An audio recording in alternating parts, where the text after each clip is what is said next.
Ok, bon. Eh bien, on va commencer alors. Ça va, vous m'entendez? Bien. Bien, bonjour à toutes et à tous. Je vous souhaite la bienvenue au nom de l'ICEB et vous remercie d'être venus nombreux à ce nouvel ICEB Café. ICEB, ça signifie Institut pour la conception éco-responsable du bâti. Et vous comprendrez qu'il coule de source que nous privilégions les techniques frugales et notamment le recours aux matériaux biosourcés en structure et en isolation. Que nous proposions, c'est normal, de réserver le béton à des fonctions pour lesquelles il n'y a pas d'autres alternatives et pour lesquelles il est bien adapté. L'ICEB s'est donné comme fonction, à travers les ICEB Café et à travers les groupes de travail, de repérer et de lever les obstacles à la massification des techniques frugales. C'est dans ce sens que nous avons pris l'initiative du débat de ce soir. Le recours aux biosourcés constituait l'un des avantages de la RE 2020 qui est maintenant en application depuis le début de l'année. Ça n'a pas plu à tout le monde.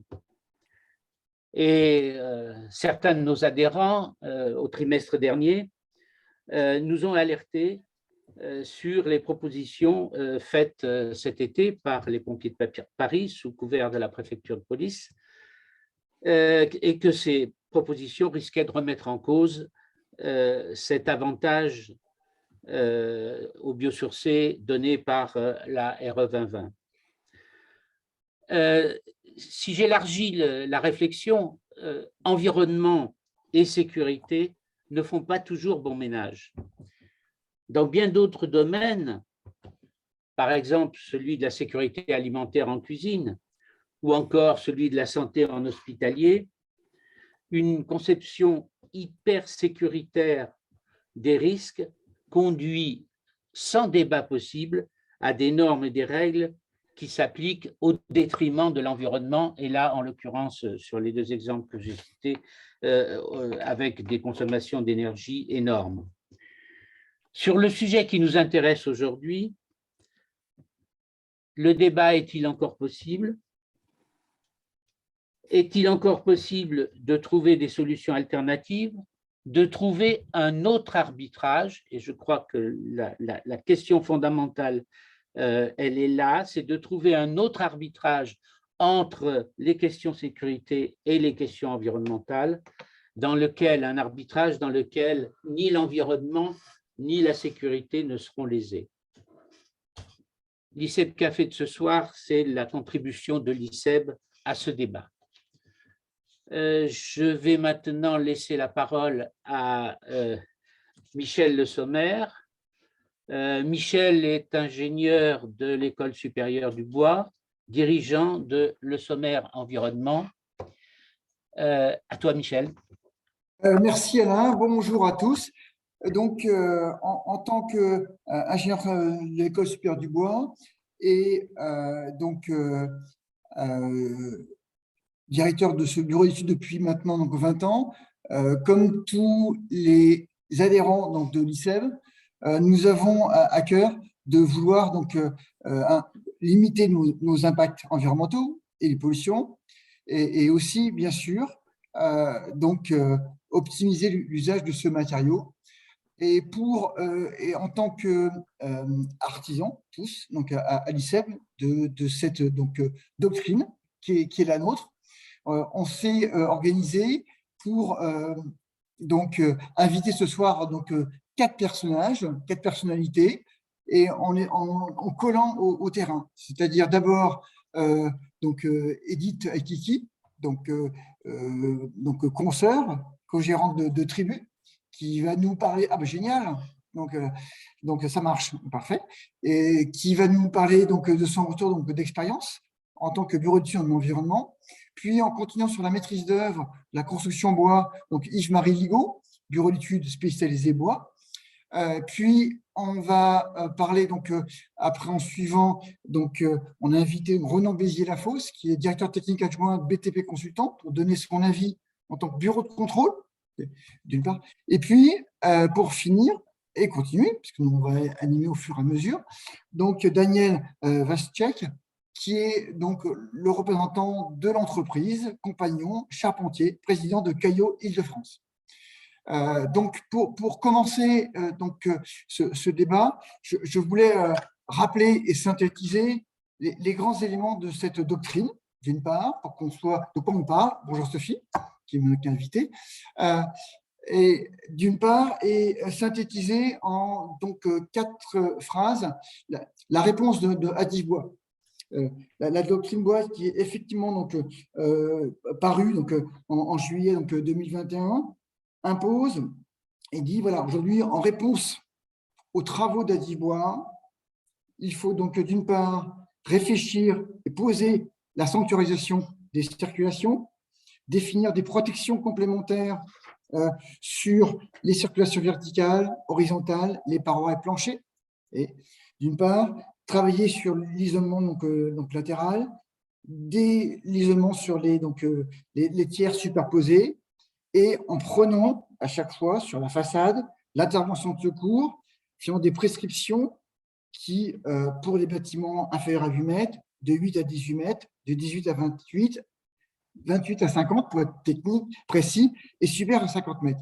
Et en prenant à chaque fois des ceintures et bretelles, et qui finalement, globalement, en imposant donc cette doctrine pour Paris, donc va largement défavoriser le matériau bois par rapport aux autres matériaux. Et donc tout le débat qu'on a aujourd'hui, c'est quels sont les moyens de la filière bâtiment, de pouvoir argumenter, répondre, et qu'on organise une réponse. À l'heure actuelle, Adif Bois a fait cette réponse. On sait que cette réponse qui est donc étayée en répondant en disant attention, les éléments que vous avez donc présentés, formalisés, vont plus loin que finalement les bonnes pratiques, les réflexions qu'il y a donc depuis plus de 10 ans avec des laboratoires, des experts, qui permettent de faire avancer la construction biosourcée, d'une part, en réponse à des enjeux environnementaux, ça, donc on le sait. Et aujourd'hui, donc, sur ces éléments qui prennent, on peut le penser, et c'est ce que dit comme Adif Bois, ceinture et bretelles, en faisant fi donc d'études et d'essais qui ont été faits donc depuis plus de 10 ans, une dizaine d'années, sur ces éléments.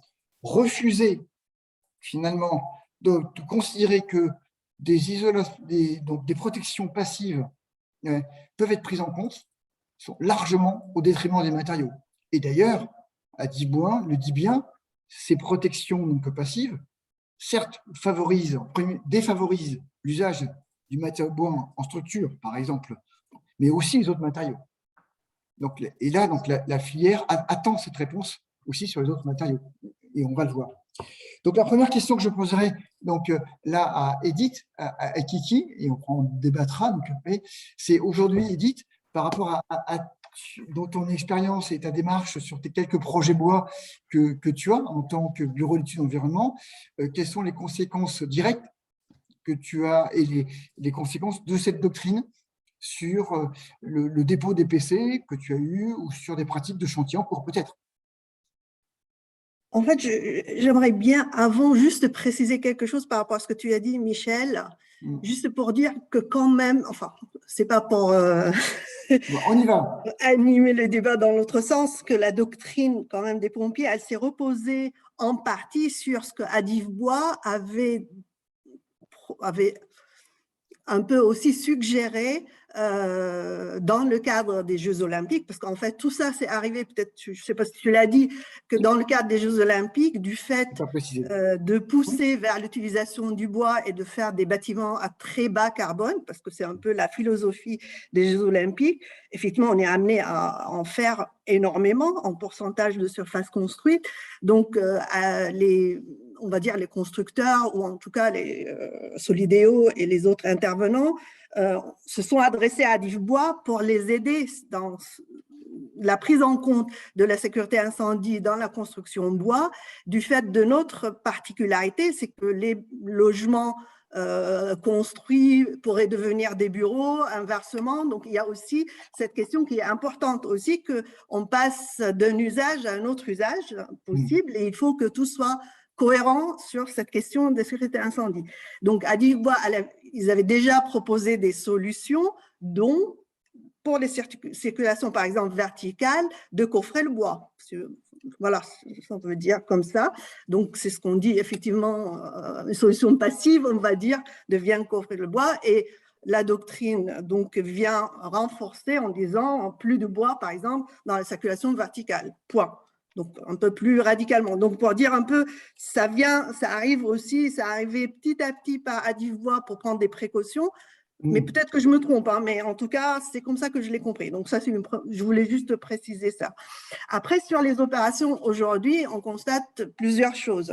En région parisienne, on a des promoteurs on est parti sur des projets en bois pour des bureaux, en structure bois, vraiment tout bois, pour aller vers le C2, il faut bien dire ça comme ça, il y a aussi une recherche de montrer un niveau de label BBCA ou un niveau C2 qui est très rare dans les constructions quand même aujourd'hui, parce que c'est quand même difficile à atteindre. Donc, il y a des promoteurs qui étaient partis dans ce sens-là, et la doctrine arrive, et hop, là, on dit, voilà, on supprime l'ossature bois parce qu'on ne va pas retarder les projets, on ne va pas commencer à rentrer dans des discussions pas possibles, et donc on passe en ossature béton. On a d'autres projets qui ont eu leur PC, on a un chantier qui commence où on a effectivement la doctrine entre les pattes, on va dire ça comme ça, mais le chantier démarre, c'est par exemple le stade Yves du Manoir pour les Jeux Olympiques à Colombes.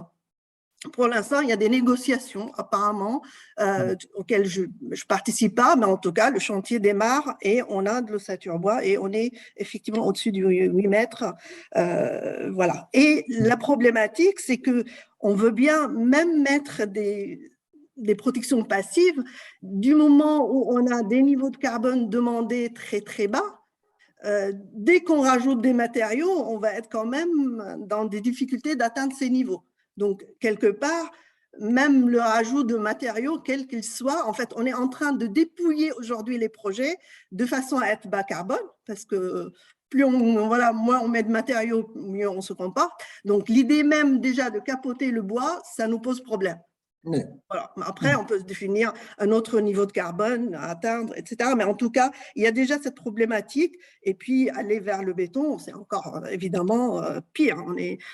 On essaie sur tous les projets où on est en niveau C2, et on en a beaucoup en cours en ce moment, on essaie de convaincre déjà les architectes, le maître d'ouvrage, le bureau de structure, tout le monde, de faire des circulations en bois.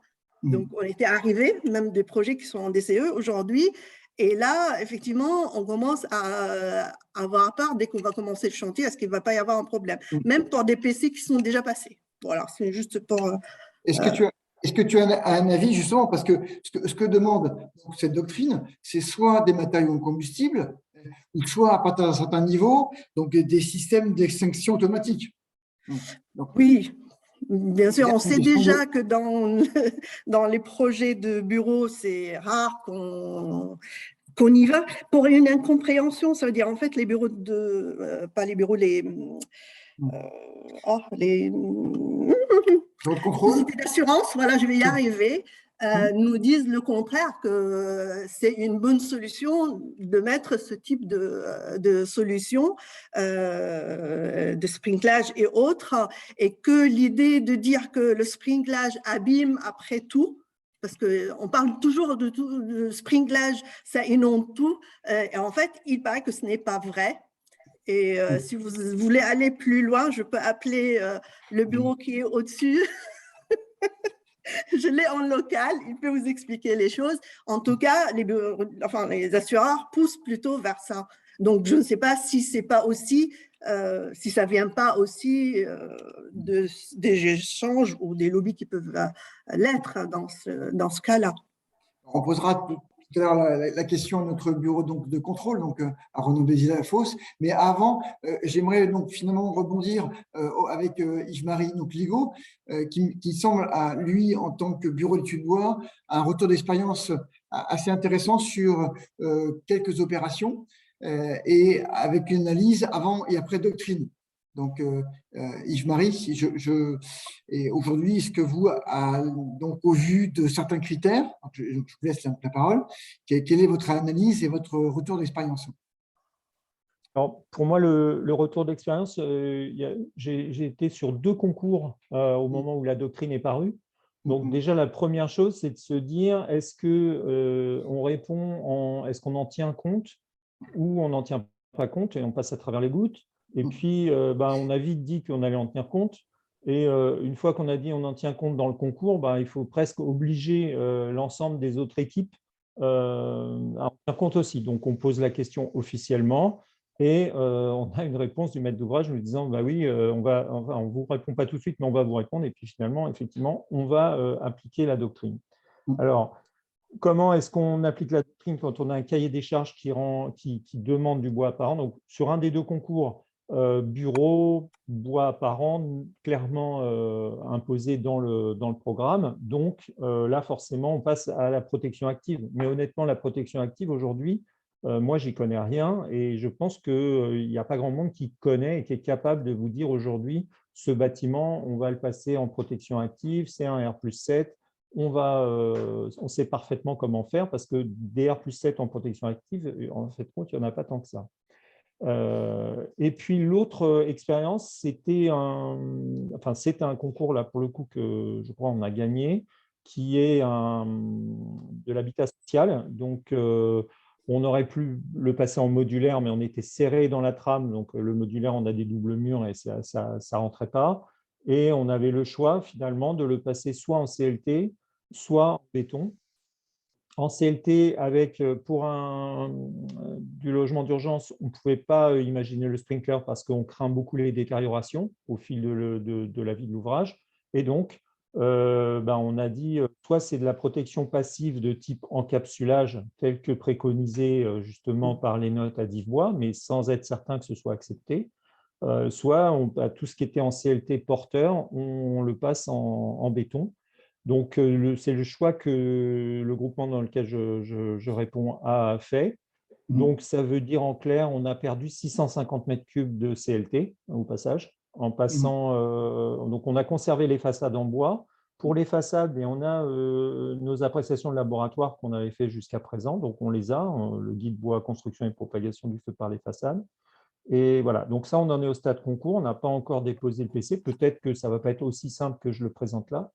La doctrine, elle a le mérite d'être simple parce qu'elle résume, elle prétend résumer une sécurité incendie en 18 pages, mais en plus, on va dire, on peut se contenter de lire la 18e. Exactement. Mais la synthèse. Voilà, malheureusement, c'est un nivellement par le haut, c'est-à-dire que sous prétexte de la réversibilité des bâtiments, on va imposer la plus sévère des exigences à tous les autres types. Donc, ERP, habitation et lieu de travail sont tous au même niveau de sécurité, ce qui n'est pas logique puisque historiquement, on sait qu'il n'y a pas de victimes en lieu de travail, par exemple, en sécurité incendie. Et puis, en ERP, il y avait quand même une multitude de types, il y a une vingtaine de types de ERP différents parce que les exigences étaient nivelées en fonction du public accueilli, de son effectif, etc., etc. Donc, tout mettre au même niveau, c'est effectivement, ça va bien dans le sens de la sécurité, mais la cuillère à la louche est un peu forte là. Et effectivement, je pense qu'on aura des difficultés à pouvoir tout appliquer, d'autant plus que parallèlement à la doctrine, il y a une espèce de vent qui souffle contre le bois avec des remises en cause d'essais qui étaient satisfaisants jusqu'à présent. Et que des essais-feux. Oui, certains prétendent que les essais-feux ne sont pas conformes aux normes et donc veulent remettre tout ça en cause, puisque le feu, pendant l'essai, le feu va contribuer lui-même à l'incendie. Donc, du coup, les brûleurs sont réglés un petit peu moins fort et on dit, oui, vous voyez, c'est favorable pour le bois. Donc, dans cette optique-là, c'est vrai que moi, je me suis intéressé donc, à la protection active. Mais je pense que je n'ai pas encore la solution, je dirais, verrouillée. Quand on parle en termes de budget, bah, on a des prix qui se… Fourchette basse, 70 € par mètre carré. Fourchette haute, 200 € par mètre carré. Donc, on ne peut pas se le payer comme ça sans aide du maître d'ouvrage. Voilà. Donc, ça, c'est un point qui me paraît important. C'est tout le travail que l'on a à faire vers la protection active, parce que c'est pas… Alors, moi, en plus, je suis bureau d'études structure, hein, donc je connais un petit peu les sujets de proximité du thème construction bois, parce que par habitude, à force de travailler avec des collègues sur d'autres sujets, mais ce n'est pas mon cœur de métier. Mais effectivement, je pense que c'est une des questions qu'on doit se poser, c'est comment est-ce qu'on apprivoise très vite la protection active pour pouvoir continuer de faire du bois apparent dans les bâtiments. Voilà. Je pense que j'ai dit ce que je… Oui, le ratio, quand je vous ai dit perdre 650 mètres cubes de CLT sur le bâtiment dont je parle, ça représente un passage de 250 décimètres cubes par mètre carré à 100 décimètres cubes par mètre carré. Voilà. Donc, on reste bien avec 100 décimètres cubes vis-à-vis du programme qui nous était imposé, mais on a quand même perdu 150 au passage, quoi. Voilà. Donc ça, c'est dommage pour l'environnement. Et l'autre question qu'on veut vous poser, c'est que quand on parle de protection donc active, on peut aussi parler finalement, et quel est votre avis encore sur le système d'extinction automatique à eau? Oui, alors pour moi, la protection active, il y a soit Les du deux. sprinklage, soit du brouillard d'eau. D'accord. Et comme je n'y connais pas plus dans l'un que dans l'autre, moi, je me suis rapproché d'un spécialiste de ça qui m'a expliqué toutes les démarches et toutes les difficultés que avait eu le secteur du brouillard d'eau pour se faire reconnaître par les pompiers de Paris. Donc ça nous promet quand même des temps difficiles. Voilà. D'accord. Et donc, quand on parle de temps difficiles, c'est l'occasion de passer la parole à Ronan Béziers-Lafosse, qui aujourd'hui, la question que l'ICEM aimerait vous poser, c'est finalement, c'est quelle est l'intensité de ce non réglementaire? Parce qu'il ne faut pas se cacher. Donc, la vérité, c'est qu'aujourd'hui, si les pompiers, et j'aimerais bien que vous répondiez, donc aussi, les pompiers de Paris commencent à poser une doctrine, on peut penser que les autres métropoles vont pouvoir suivre largement cette doctrine. Alors, pour le moment, la doctrine s'applique uniquement sur Paris et Petite Couronne, qui est régie par la BSPP. Mais pour revenir sur le premier point, nous, en tant que bureau de contrôle, en fait, on fait une vérification qui est réglementaire par rapport à la réglementation qui est applicable. Donc, sur tous les arrêtés, et par exemple, sur l'habitation, on va remettre un avis par rapport à l'arrêté du 31 janvier 86. Par rapport à ça, on ne remet pas forcément d'avis par rapport aux préconisations ADIF-Bois, ni par rapport à la réglementation de la doctrine qui existe actuellement. La seule chose qui arrive, c'est que BTP Consultant fait partie d'ADIF-Bois. Donc, nous, on soumet à la maîtrise d'ouvrage ces guides ADIF-Bois et on encourage la maîtrise d'ouvrage à respecter ces recommandations qui ont été émises par ADIF-Bois. Une fois que le maître d'ouvrage fait son choix de suivre ou non ces guides d'ADIF-Bois, on fait les vérifications qui s'imposent. Mais ça, c'est plus à titre de… c'est un peu en dehors de nos missions, parce que notre mission reste sur un contrôle qui est purement réglementaire. En ce qui concerne la doctrine de la BSPP, encore une fois, ce n'est pas une doctrine qui est réglementaire au sens d'un arrêté ou d'une réglementation qui est vraiment figée. La doctrine devient réglementaire à partir du moment où les pompiers remettent un avis dans les attendus du PC et par l'intermédiaire des attendus du PC, l'application de cette doctrine devient réglementaire. Donc là encore, nous, dans notre rôle, l'objectif, c'est vraiment de prévenir la maîtrise d'ouvrage sur les risques qu'il peut y avoir à ne pas suivre cette doctrine et le risque d'essuyer un refus du PC pour quelconque raison, et notamment la possibilité de la BSPP à demander l'application de cette doctrine. Et là, vous me disiez tout à l'heure, en préparant donc, cette intervention, c'est que vous avez déjà le cas où les pompiers refusaient des PC. Tout à fait. On On a en effet plusieurs cas où en fait, on a des bâtiments, notamment une tourbois qui fait près de 50 mètres, où on avait un noyau béton, une structure porteuse bois et métal. Après plusieurs modifications, on est devenu sur une structure béton, donc tous les porteurs sont en béton, sauf les façades qui sont en bois et les planchers qui sont en bois. Donc là, l'objectif, en fait, c'était de redescendre. Il y a eu déjà un premier avis défavorable des sapeurs-pompiers par l'intermédiaire des attendus pour dire que le risque était trop élevé. Donc, il y a plusieurs rendez-vous qui ont été réalisés pour répondre aux attentes des pompiers, pour échanger, pour faire en sorte d'avoir un bâtiment dont le niveau de sécurité convienne à la brigade des sapeurs-pompiers de Paris, de manière à assurer la sécurité, notamment pendant leur intervention, et pour assurer la sécurité des habitants de l'immeuble. Donc ça, c'est des réunions qui ont été faites courant juin 2020. Donc là, il y a tout un nombre de dérogations qui ont été échangées avec les pompiers, notamment la mise en place d'un SSIA, etc., une détection vraiment précoce. Mais l'objectif, en fait, pour le maître d'ouvrage, c'était de passer outre toute cette protection active. Protection active qui, actuellement, on a très peu de normes dans le résidentiel sur la protection active. La seule norme que l'on a, c'est une protection active jusqu'à 18 mètres qui permettent de diminuer un petit peu les coûts qu'il peut y avoir. Mais là, étant donné qu'on montait jusqu'à 50 mètres, on passait sur une protection active qui était vraiment très onéreuse avec des surpresseurs, etc. Vraiment très onéreuse.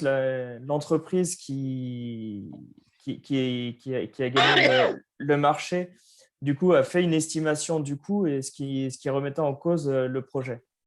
Et qui confirme les montants entre 70 et 200 euros du mètre carré, ce qui est énorme. Je ne sais pas vous dire exactement les montants, mais toujours est-il qu'en fait, le choix a été fait de retirer le bois dans la structure verticale du bâtiment pour le remplacer par des poteaux-poutres béton et laisser uniquement les façades en bois et les planchers en bois de manière à avoir une structure stable au feu en béton sur toute la hauteur du bâtiment. Et vis-à-vis de ça, du coup, un certain nombre de dérogations ont été demandées, notamment ne pas mettre en place de sprinklage par la mise en œuvre d'un SSIA par une détection précoce, etc. Et ce qui a fait l'objet d'un refus lors des attendus du PC de la part des pompiers, alors qu'il y avait eu un accord de principe en juin 2020. Et du coup, sur un autre projet en troisième famille B également, il y a un certain nombre d'avis qui ont été émis sur les attendus du PC, et notamment un avis qui encourage la maîtrise d'ouvrage à appliquer. Alors, c'est toujours des avis qui sont un petit peu tendancieux. Il n'y a pas un avis défavorable à chaque fois qui dit avis défavorable par non-respect de la doctrine pompier, BSPP, mais c'est vraiment un avis défavorable, et dans les petites lignes, il précise qu'il serait intéressant d'appliquer la doctrine pompier, mais sans l'imposer réellement. Il demande de la suivre sans l'imposer directement. Donc, voilà ce que je peux dire sur les différents retours d'expérience que l'on a. Et du coup, nous, en tant que bureau de contrôle, on n'est vraiment pas dans l'imposition de cette doctrine, on est vraiment dans l'accompagnement de nos maîtrises d'ouvrage pour répondre réglementairement sur le 31 janvier 86 et selon les différents retours d'expérience, échanger avec la maîtrise d'ouvrage pour avoir des avis favorables auprès de la BN. Parfait. Merci. Et en tant que membre de Adibois, vous avez participé à la réponse? On n'a pas participé directement à la réponse. On était dans les échanges, mais pas directement. Et aujourd'hui, quand on fait compte ces réponses donc, de Adibois, vous les analysez de façon, je dirais, réglementaire, ou plutôt donc, ce sont des bonnes règles, des bonnes pratiques professionnelles donc de feu.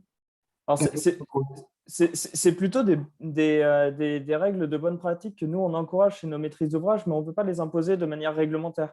Le métier du bureau de contrôle est vraiment un métier très réglementaire. Donc, nous, on analyse tous les projets par rapport à la réglementation et par rapport aux arrêtés. mais on peut pas imposer en fait l'application des guides Adif Bois, comme je vous le disais. On encourage les maîtrises d'ouvrage à appliquer tout ce qui est guide des bâtiments de 8 à 28 mètres, le guide interface, etc. Mais c'est vraiment quelque chose qui n'est pas dans la réglementation en tant que telle, donc on ne peut pas l'imposer, on ne peut pas mettre des avis défavorables car, par exemple, il n'y a pas de recoupement des vitres dans un bâtiment.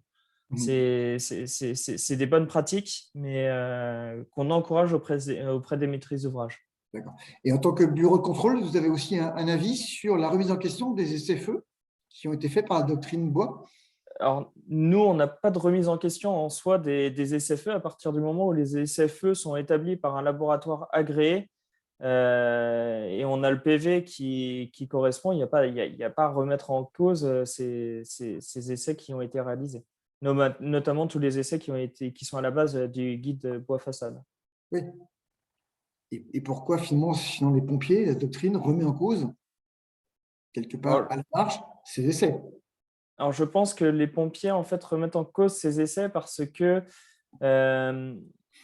en fait, c'est leur sécurité propre qu'ils mettent qu'ils remettent en cause. En fait, ils ne veulent pas s'arrêter à une stabilité au feu, donc selon les bâtiments, de 1 heure ou 1 heure et demie pour les 4e familles, parce que eux, une intervention, elle ne s'arrête pas à 1 heure et demie.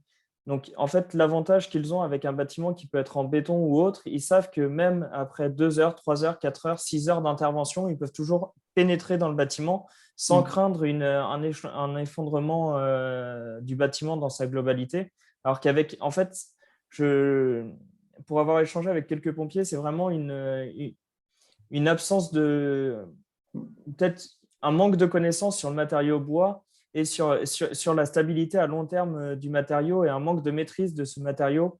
On est bien d'accord, c'est concrètement la réponse de Adif Bois aux pompiers qui dit pourquoi vous ne prenez pas en compte la notion d'auto-extinction, parce qu'on sait qu'en fait, lorsqu'il y a du feu dans une structure bois, la propagation du feu est freinée par la combustion du bois. Oui, qui crée une protection par lui-même au niveau le charbon qui se forme crée une autoprotection du matériau, bien sûr. Et c'est quand même un point fort du bois. Et pourquoi aujourd'hui, justement, c'est bien la problématique de cette doctrine, où c'est la non-connaissance de ce matériau par les pompiers. Tout à fait. Ouais. Tout à fait, c'est un des points de base qui fait que, en fait, il manque, il manque d'études peut-être à ce sujet qui rassurait. En fait, c'est vraiment dans l'objectif de rassurer les pompiers sur leur intervention, notamment. C'est ce qui pourrait poser problème. Parfait, d'accord. Alors justement, donc, merci pour ces réponses. Et donc, dernier élément aussi donc, de contribution à cette réflexion globale, l'entreprise. Donc, Monsieur Vacek, j'essaie toujours de bien prononcer, aujourd'hui, quel est votre retour d'expérience et vous, en tant que praticien, donc quotidien, donc du chantier, sur finalement, vous voyez les essais, donc l'intervention des pompiers, vous voyez vos bâtiments donc aussi donc vivre, et quel est votre avis sur cette doctrine et quels sont les éléments spécifiques, parce que si on débat aujourd'hui, c'est comment répondre et favoriser des matériaux biosourcés dans la construction. Et comment on doit s'organiser au niveau donc, de la filière pour pouvoir répondre à cette doctrine. Il y a plusieurs questions. Déjà, nous, on a la chance d'arriver à la fin. C'est-à-dire que Yves-Marie et tout le monde a travaillé avant. Ils ont réussi à participer à l'obtention du permis de construire qui permettra de le faire. Là, les problèmes qu'ils rencontrent, c'est l'obtention du permis de construire. Et puis, pour répondre à une des questions qui était posée dans le chat, oui, les pompiers ils peuvent tout simplement empêcher l'ouverture d'un bâtiment lors de la commission de sécurité, puisque c'est eux qui valident le fait que le bâtiment est construit suivant la notice sécurité qu'ils ont établie au préalable. Mais à la question comment on peut faire pour la suite, il y a plusieurs pistes. Déjà, faire valider tout le travail qui a été fait depuis à peu près 50 ans, le faire homologuer. Parce qu'il y a différents organismes qui l'ont fait pour des parties privées ou publiques. Tout ça, je pense qu'il faudrait le travailler plus en avant avec le FCBA, le CSTB et transformer tous ces cahiers techniques déjà en DTU et en normes de manière à rassurer les pompiers. Peut-être trouver un moyen de financement aussi, d'autres essais pour aller aussi en avant, pour travailler sur le C+D qui est évoqué dans les remarques des pompiers, puis de de Adif Bois que M. Matisse a envoyé.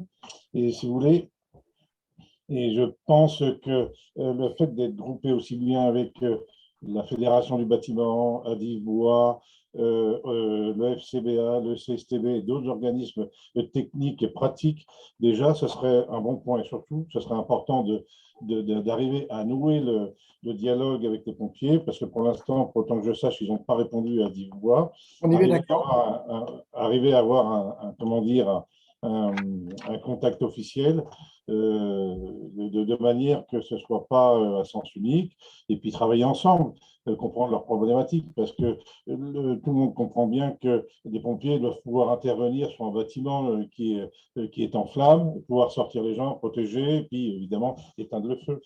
Alors donc, pour moi, c'est un travail commun, c'est pas l'un qui répond à l'autre. Normalement, il ne devrait y avoir qu'un seul groupe de travail où tout le monde est regroupé, de manière à éviter un peu de perte de temps. En attendant, il faut continuer à construire. Peut-être que la vapeur d'eau, les sprinklers, tout ça, ça peut permettre de continuer à construire le temps que les normes soient appliquées, parce que pour avoir participé à certains groupes de travail pour le DTU, si vous voulez, ça prend du temps. Et déjà pour la rédaction des textes, que tout le monde soit d'accord, et après les faire homologuer, les faire tester, etc. Ça peut prendre certaines fois 6 mois à plusieurs années. Donc, il faut continuer à avancer. Donc, moi, j'ai envie de dire aux architectes, n'arrêtez pas. Continuer à construire en bois avec des matériaux biosourcés, et utilisons déjà ce qui est en vigueur, et puis travaillons avec les pompiers. Voilà. Ça, c'est le premier, mon premier réflexe. Ça nous est arrivé déjà pour des bâtiments où il y avait des permis de construire, il y avait des blocages de pompiers en cours de chantier. On avait pu aller voir à la caserne de Champéret, discuter, mais bon, si vous voulez, il faut savoir que quoi qu'il arrive, ils auront le dernier mot. Donc, il faut arriver à travailler avec eux. Il n'y a pas, pour moi, il y a pas Vous êtes d'accord avec Renaud Béziers-Lafosse qui vient de nous dire qu'aujourd'hui, cette doctrine pourrait être fortement issue d'une méconnaissance du matériau bois par les pompiers? Ouais, alors, je ne serais pas ceux qui ont écrit les textes, oui. Mais il y a des pompiers en général. Moi, j'avais eu le contraire. Une fois, on avait fait un bâtiment, un collège qui était tout en bois, entièrement en bois. Et tout le monde avait peur qu'on n'ait pas à la commission de sécurité le PV pour ouvrir. C'était le contraire. Les pompiers, ils ont voulu rencontrer les charpentiers. On avait discuté. Et au contraire, eux, ils trouvaient le bâtiment magnifique. Et puis, c'est même eux qui avaient expliqué à certains intervenants ce jour-là que justement comment dire, les performances du bois lors des incendies. Donc ça veut dire que oui, certains peut-être ne le connaissent pas aussi bien que d'autres matériaux, mais bon, en même temps, si vous voulez, je ne veux pas parler d'un sinistre qui a eu lieu il n'y a pas très longtemps en France, et où la tragédie de Grenfell, pardon, où en fin de compte, au dernier moment, par souci d'économie, on a changé les revêtements extérieurs à Londres, et puis ça a créé le sinistre qu'on connaît. Si vous voulez, le truc, ce qui est très intéressant comment dire, dans la doctrine, il y a une notion de qualité du travail. Et ça veut dire quoi? Ça veut dire que ce sera important au moment du choix des entreprises, du suivi des travaux, aussi bien de la conception, des contrôleurs techniques, qu'un bâtiment, déjà, s'il est bien fait, il peut répondre aux attentes que les normes incendie réclament, quoi. C'est très important de pouvoir surveiller l'exécution. La doctrine, en mettant donc des coupe-feux 2 heures, voire 3 heures pour certains au-dessus de 50 mètres, mettre la barre, mais barre très très haut sur cette protection. Oui, il le met très très haut, et en même temps, bon, tout à l'heure on parlait comment dire, des nuages de vapeur ou des sprinklers, mais en même temps, il y a, pour pouvoir garder le bois apparent, parce que c'était un des sujets qui nous préoccupait aujourd'hui, on a plusieurs produits qui pour l'instant sont cantonnés à une demi-heure, au meilleur des cas 1 heure, Bon, je sais qu'il y a des laboratoires et des fabricants qui travaillent sur des vernis pour augmenter la durée jusqu'à 120 minutes aujourd'hui. Donc, mais bon, ils n'ont pas encore le PV, mais il faut encourager et puis préconiser la recherche auprès de certains industriels de manière à pouvoir arriver à faire des bâtiments qui puissent, dans lesquels ils feront vivre, quoi. D'accord. Bon, donc, merci. D'autres donc, interventions, précisions sur donc, ces éléments? Oui, Yves-Marie, oui. Oui, Michel, justement sur cet isolement par rapport au tiers, il n'arrive pas seulement pour les bâtiments de 50 mètres, c'est-à-dire qu'on peut avoir du coupe-feu 3 heures entre un parking souterrain et un rez-de-chaussée, ou entre un rez-de-chaussée, par exemple, occupé par un magasin et des logements qui seraient à l'étage supérieur. Donc, coupe-feu 3 heures, aujourd'hui, on n'a pas de solution conventionnelle en bois. On est obligé soit de le justifier par essai, soit par une étude ISI. Et voilà. Alors, je suis désolé parce que j'ai répondu dans le chat à certaines questions et je viens de me rendre compte que je m'étais à certains moments trompé de destinataire. J'ai été maladroit dans la messagerie. Donc, peut-être qu'il faudra faire un point en fin d'intervention sur les questions qui n'ont pas été répondues et puis répondre à tous du coup verbalement. Ce sera peut-être plus simple que le chat.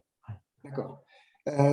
Marc ou Alain, Marc Sarias, tu voulais rajouter donc des éléments sur finalement la rigueur ou l'exigence que finalement imposée par cette doctrine? Alors, bonjour à tous. Donc, moi, j'y connais pas grand-chose. La doctrine, je ne l'ai même pas lue. Moi, je suis là pour écouter, ouvrir grand mes oreilles. La seule chose que je me pose systématiquement, qui est le fruit de nos différentes discussions quand on avait fait le bâtiment hors la loi, quand l'UCM avait organisé ça, c'est jusqu'où on peut aller malgré des avis défavorables, malgré voilà, je me pose toujours la question de la limite de la loi. J'aime beaucoup la loi, j'aime beaucoup l'Assemblée nationale, mais jusqu'où on peut contourner tout ça? J'ai apprécié beaucoup l'intervention de Daniel qui nous dit allez-y, continuez, ne vous inquiétez pas, Daniel, on va continuer. Mais ça serait bien qu'on sache quand même jusqu'où on peut aller malgré tout. Voilà. Moi, je me souviens, pour finir, d'une ouverture d'une école à Bondy il y a quelques années, qui était en bois d'ailleurs, mais c'était pas tellement la question du bois, c'était d'autres questions qui se posaient. Et les pompiers avaient émis un avis défavorable, mais la mairie avait dit on ouvre quand même. Donc, quel est le risque entre les pompiers mettent un avis défavorable et on ouvre quand même? Moi, j'avais trouvé que la mairie de Bondy était vraiment courageuse. D'ailleurs, il s'est avéré qu'elle n'a pris absolument aucun risque à ce niveau-là. Mais qu'est-ce que ça veut dire de contourner un avis défavorable de la sorte? Je sais pas, Renan Bézier, vous pouvez répondre peut-être. Et je veux juste préciser, parce qu'on voit une question du chat. On est bien d'accord que cette doctrine concerne tous les matériaux biosourcés, pas que le bois. Donc, là, on parle de la paille. Bon, la paille en apparence, elle concerne bien tous les matériaux biosourcés. Vous me le confirmez bien? Oui, tout à fait. C'est tous les matériaux biosourcés, bois faisant partie des matériaux biosourcés. Et concernant la commission de sécurité, pour tout ce qui est établissement recevant du public, concrètement, en fait, le bureau de contrôle émet à la fin du chantier un RVRAT, donc c'est un rapport de vérification réglementaire après travaux, où en fonction de la catégorie du bâtiment et le type d'ERP dont il s'agit, on vise l'intégralité des articles réglementaires, encore une fois. Rapport de vérification réglementaire après travaux. Et en fait, sur ces avis réglementaires, notamment sur les réactions au feu, etc., on se base sur des PV qui ont été établis par des laboratoires agréés. Donc, à partir du moment où on met tous les avis qui sont conformes, il n'y a pas de raison que les services instructeurs ou les pompiers émettent un avis défavorable à l'ouverture du bâtiment. À partir du moment où tout a été pris en amont, et on fait en sorte d'avoir des PV pour chacun des éléments constitutifs du bâtiment. Je ne sais pas si ça peut répondre aux questions ou pas. Moi, ça m'intrigue votre réponse, Ronan, parce que du coup, dans le cas de la doctrine bois, si vous répondez par rapport à des avis réglementaires qui n'ont pas été édités au moment du permis de construire, et que vous vous en tenez aux éléments réglementaires, mais qu'en cours de travaux, les pompiers décident de faire adopter la doctrine, ou quand ils visitent le bâtiment et disent il n'est pas conforme pour les raisons tout à l'heure, quel risque prend le maître d'ouvrage à ouvrir quand même? Donc, en gros, un avis favorable de la part des bureaux de contrôle et un avis défavorable à l'ouverture de la commission. Alors, pour le coup, nous, on ne met pas d'avis défavorable ou d'avis favorable sur l'ouverture d'un bâtiment en tant que bureau de contrôle. On émet des avis conformes ou non conformes. La réglementation. Oui. Exactement. Sur une réglementation. Est-ce que, par exemple, sur les isolants AM8, est-ce qu'on est conforme à l'arrêté du 25 juin 80 ou on n'est pas conforme? On a un texte réglementaire et on vise chacun de ces articles. Et après, c'est compte tenu des avis conformes et non conformes que les pompiers prennent leur décision de donner leur avis. Oui. Oui, juste pour faire court, Éric Voignier a commencé à répondre ce que je vais dire. Le risque, c'est ce que l'assureur aura courir en cas de sinistre. Il y a déjà l'assurance du maître d'ouvrage et il y a l'assurance de tous les entrepreneurs. Ouvrir un bâtiment qui n'est pas validé ou pour lequel les pompiers sont opposés, ben c'est gros risque. C'est-à-dire que s'il y a un sinistre, vous n'êtes pas couvert, quoi. Ça, c'est la première chose, hein. Et puis, c'est dommage de payer ou de demander des avis, de ne pas en tenir compte. C'est mieux d'arriver à convaincre que d'imposer toujours, hein. Ça, c'est mon avis personnel. Hein. Puis les risques sont trop grands. On ne peut pas imaginer ouvrir une école maternelle et après, on va compter les morts. On fait quoi si jamais, par exemple, quelqu'un n'a pas fait le travail correctement? Ce n'est pas possible. Ce que je voulais ajouter, c'est que la réglementation, dans son état, elle est toujours sujette à interprétation et qu'il y a des périodes où les interprétations vont plutôt dans un sens et d'autres périodes où les interprétations iront plutôt dans un autre sens. Je donne l'exemple des cages d'escalier. En ERP, c'est vrai que c'est marqué matériaux incombustibles. Jusque-là, on avait des dérogations qui avaient été obtenues de longues luttes pour faire des cages, par exemple, en ossature bois.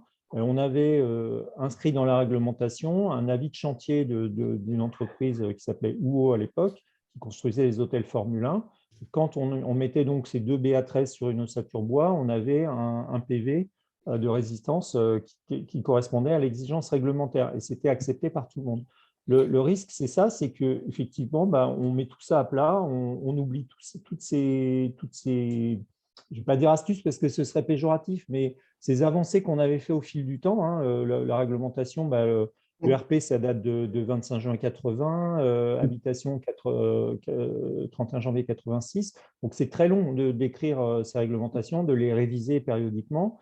Et on avait acquis un certain nombre de choses. Donc, effectivement, par rapport à cette interprétation, la position qui était acceptée couramment en hôtel, en maison de retraite. Moi, j'ai fait des maisons de retraite avec ce type de cage d'escalier, sans l'impression d'être un pyromane, sans avoir l'impression d'être un pyromane pour autant, ou de mettre les gens en danger.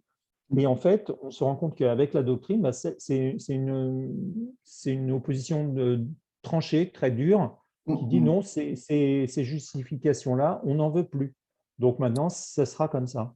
Et donc, on peut avoir des projets, parce que vous avez évoqué, et Daniel a évoqué des discussions avec les pompiers au fil du chantier, mais on a aussi, nous, en tant que bureau d'études, la même chose, où on va discuter et soutenir le projet.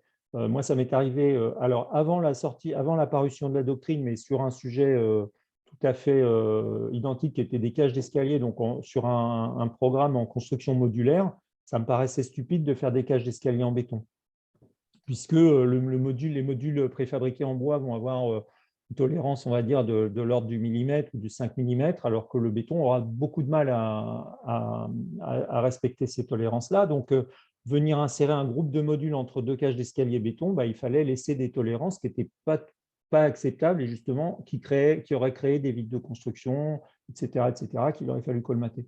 Donc, j'avais proposé de faire des cages d'escalier préfabriquées également en bois.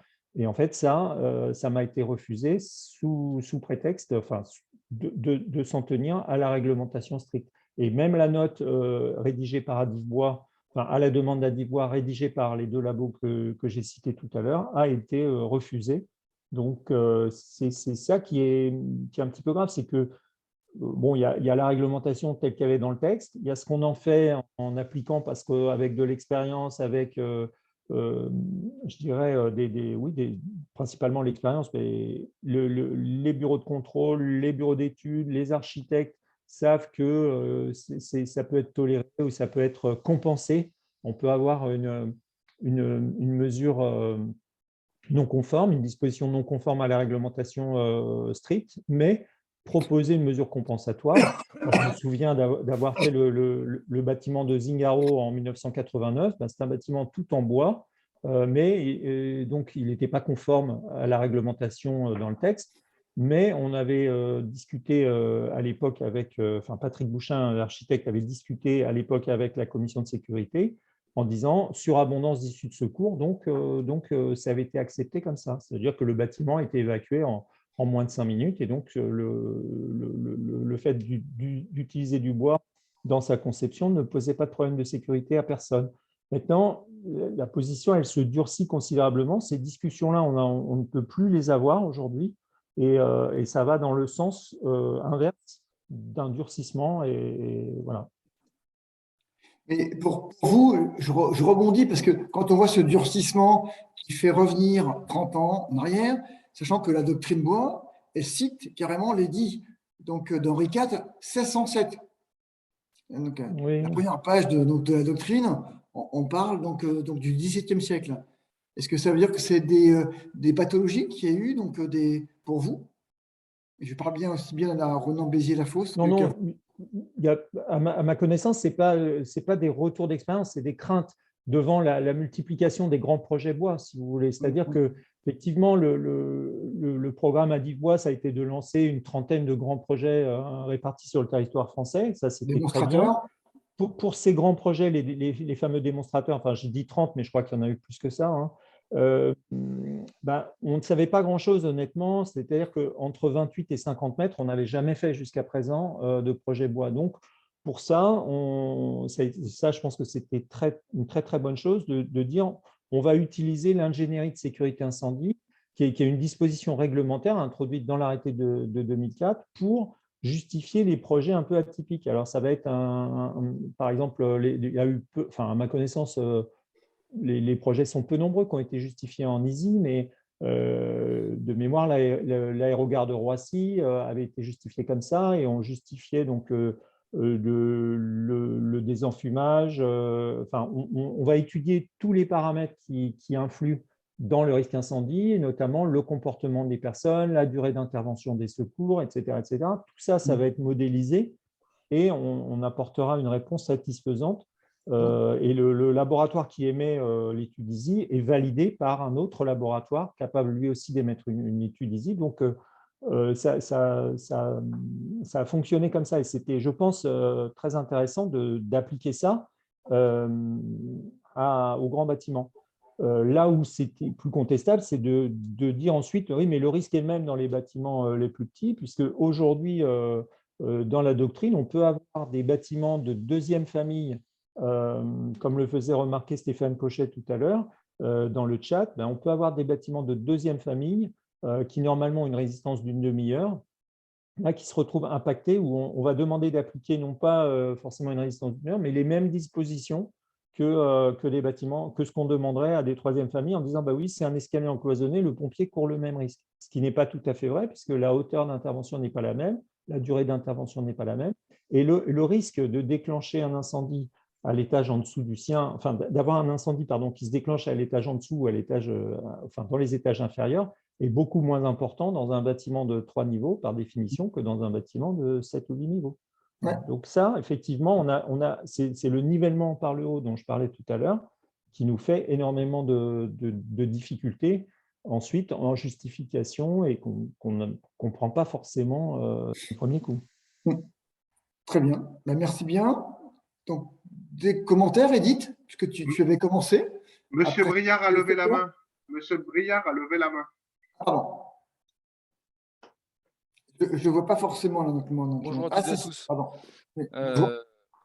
Excusez-moi, c'était juste pour vous dire quand même qu'il y a une disposition pour laquelle ça pourrait marcher.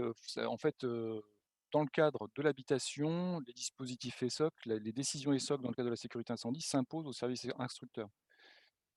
Autant, Yves-Marie, tu l'as dit, certains pompiers refusent les appréciations de laboratoire dans certains domaines, etc.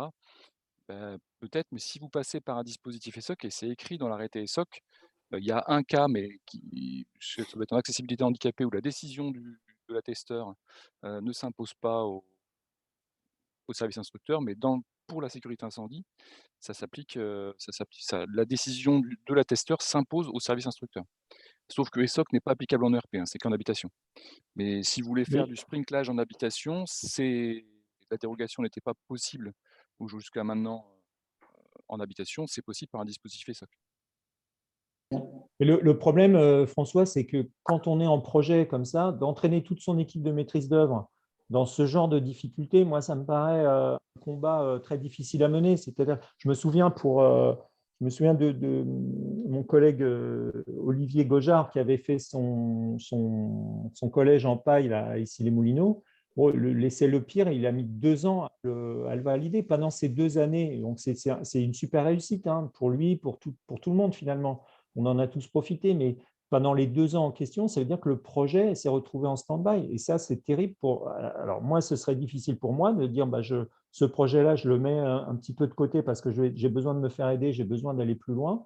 Et puis surtout pour tous les autres membres de mon équipe, l'acousticien, il est pour rien, le thermicien, il n'est pas pour grand-chose non plus dans le choix du système constructif. Donc au final, ça nous bloque un projet quand même s'il y a effectivement probablement des exceptions possibles. Et tu fais bien de le rappeler avec la loi ESSOC, mais en pratique, ça veut dire qu'on va lutter, quoi. Ça veut dire qu'on change un petit peu de métier et qu'on dit, allez, on y va. Alors, Olivier a su le faire pour la paille, moi, je n'aurais pas su le faire à sa place. Hein. Donc, moi, je suis très en phase avec Ronan hein, sur le fait que le bureau de contrôle est là pour que les projets aillent au bout, nous, on a des addictions que réglementaires, mais on ne peut qu'inviter nos clients à suivre les avis parce qu'on sait que sinon, ils vont se casser les dents.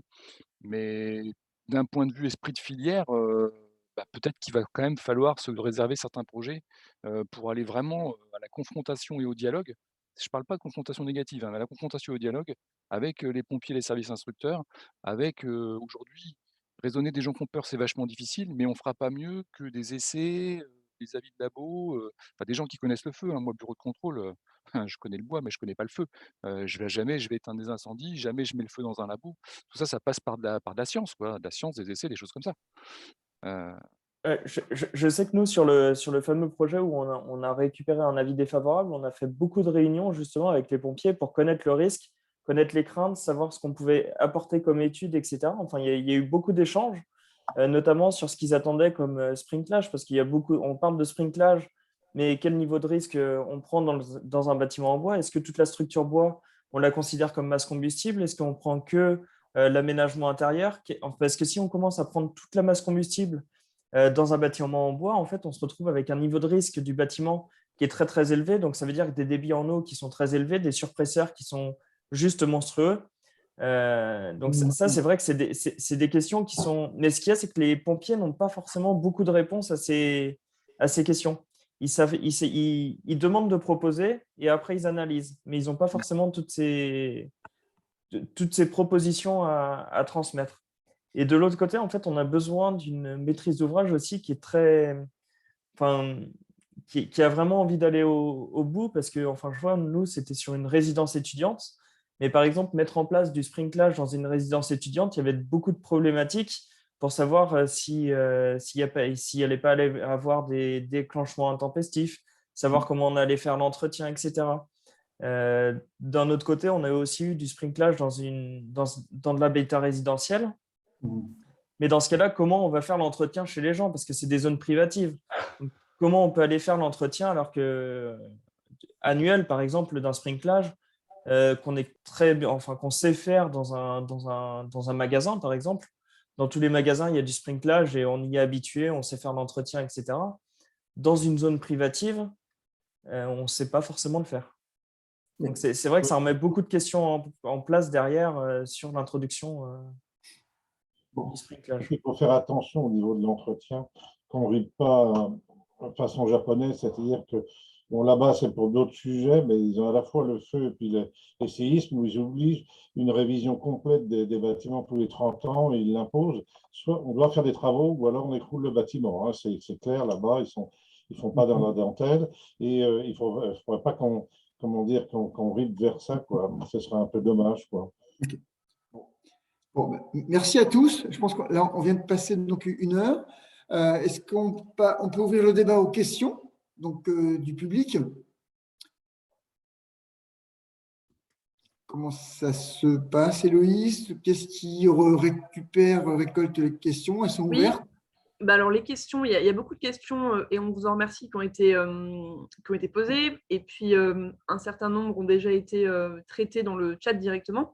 Il y avait une demande peut-être de refaire un point peut-être un peu global pour des gens qui découvriraient cette doctrine bois et qui n'auraient pas lu l'ensemble des pages. Peut-être juste de redire les différents niveaux qu'il peut y avoir, voilà, les différentes impositions qu'il peut y avoir en quelques mots. Bon, ça a été un petit peu rappelé au début, mais peut-être juste le redire comme ça en quelques mots de synthèse. Aujourd'hui, il y a une très bonne synthèse qui est faite donc, de la doctrine bois, 18, comme vient de le dire tout à l'heure donc, ici Monsieur Ligaud. C'est-à-dire qu'aujourd'hui, en termes de protection, donc, aujourd'hui, systématiquement, à partir d'un bâtiment de plus de 8 mètres jusqu'à 50 mètres, dans les circulations verticales, pas de matériaux incombustibles. Dans les circulations horizontales, c'est soit une protection passive, soit une protection active, on en a parlé. Et voilà.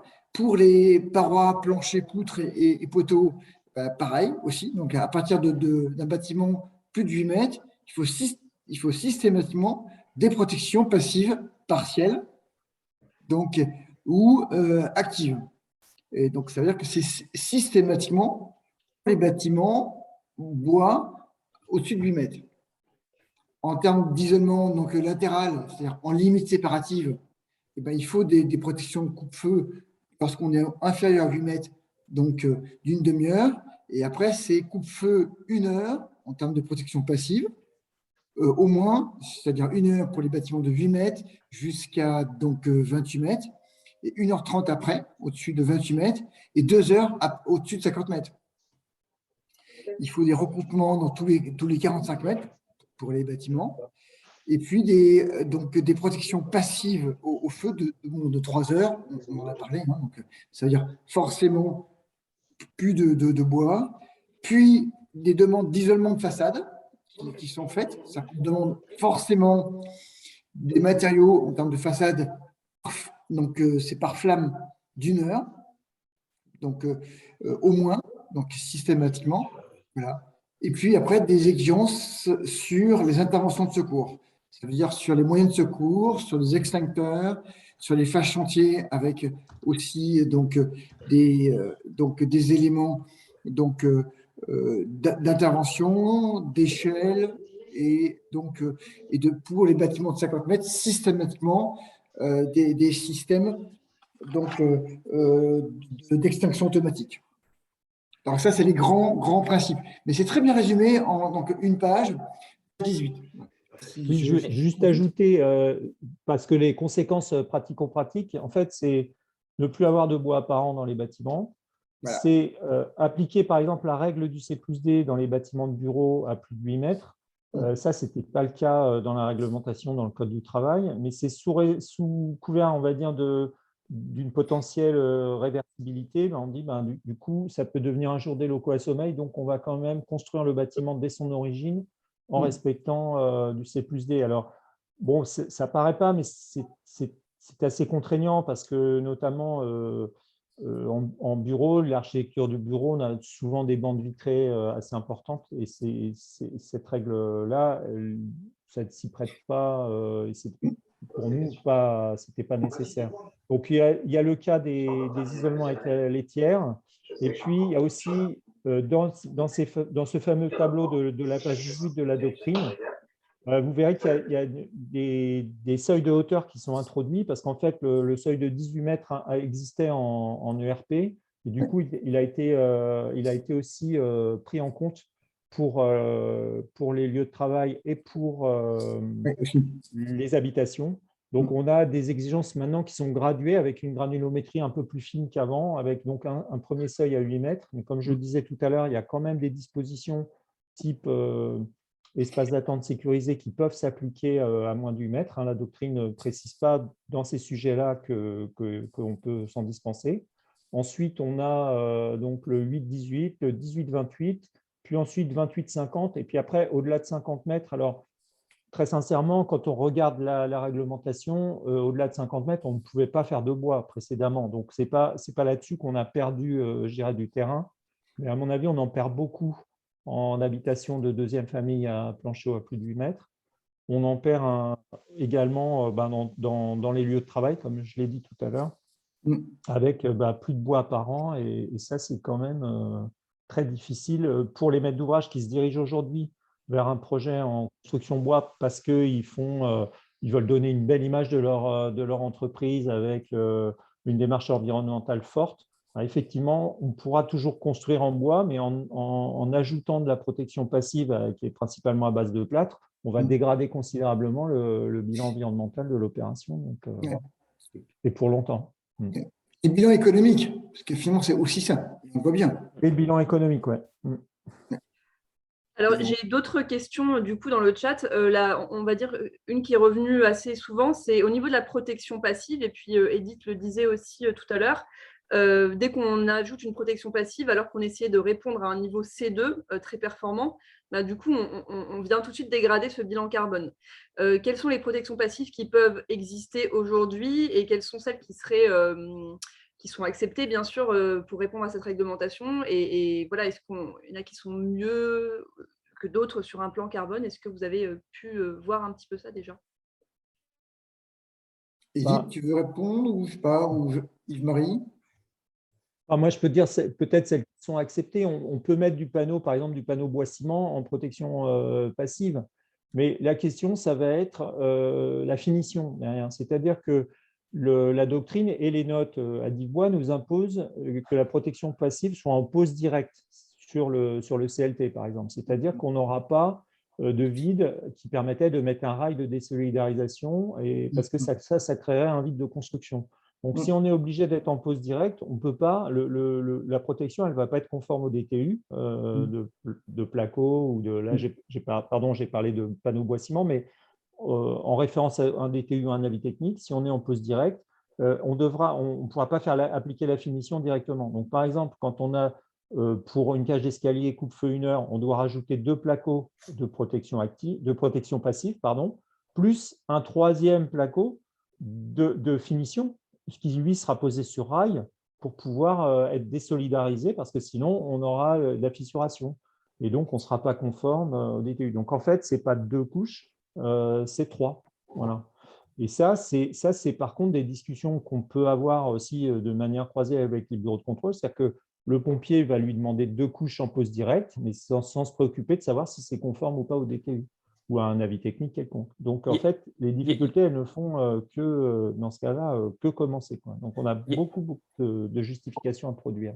Il y a toute cette problématique, mais il y a également toute la problématique de quand on met un faux plafond, il y a toute la technique également à passer. Parce que si, en fait, toute la doctrine et les règles à bois, l'objectif, c'est d'encapsuler le bois pour assurer une protection passive du bois et éviter tout phénomène de feu couvant dans les protections. Mais ce qu'il y a, c'est qu'une fois que le placo est collé sur le support bois, toute la technique, donc ça peut être l'électricité, tous les réseaux de ventilation, tous les réseaux de fluides, en fait, on doit les passer quelque part et avoir des réseaux qui sont filants dans l'habitation. Autant ça peut être accepté en ERP, autant ça peut être accepté en code du travail, mais autant en habitation. Donc, il faut recréer en fait des vides de construction pour passer tous ces réseaux. Parce qu'on est bien d'accord qu'une des grandes exigences très pénalisantes de la doctrine, c'est ce passage des canalisations entre protection passive et l'élément protégé, qui est maintenant interdit. Tout à fait. Et ça, c'est très pénalisant en termes de carbone et en termes de coût. On voit bien. Okay. Ça oblige à faire des plénums sophistiqués, quoi, avec des compartimentages et tout, des clapets anti-coup de feu, etc. Donc, ça s'ajoute. Mais ça veut dire qu'il faut vraiment travailler avec des fabricants de vernis ignifuge, tout ça pour arriver à sauver une partie, hein.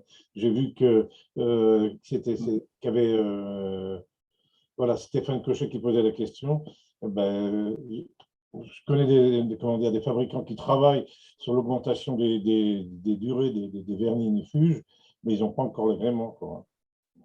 C'est pas encore opérationnel pour la durée de tenue au feu dont on a besoin, quoi. Je voulais poser une question sur les percements. Il y a ces règles de 10 cm de diamètre inférieur à 10 cm et comme ça, elles ne s'appliquent plus dans le bois parce que fut un temps, on les avait appliquées dans l'ossature bois, c'est-à-dire que dès lors qu'un percement est inférieur à un certain diamètre, il est accepté. Ça ne marche plus, ça? Alors, tout à fait, Alors, c'est des possibilités qui sont dans l'annexe nationale feu de l'Eurocode 5. C'est encore acceptable, mais pas vis-à-vis des réglementations qui sont, enfin, de la doctrine bois, etc. C'est vraiment un encapsulage de tout ce qui est matériau bois, et par encapsulage, on ne doit pas avoir de percement de cet encapsulage. Sinon, on perd la protection. C'est un encapsulage complet qui est souhaité de la part de la BSPP.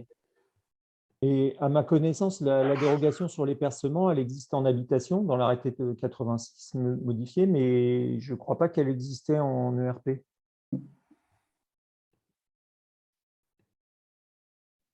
Alors, Bien. Des questions? Non?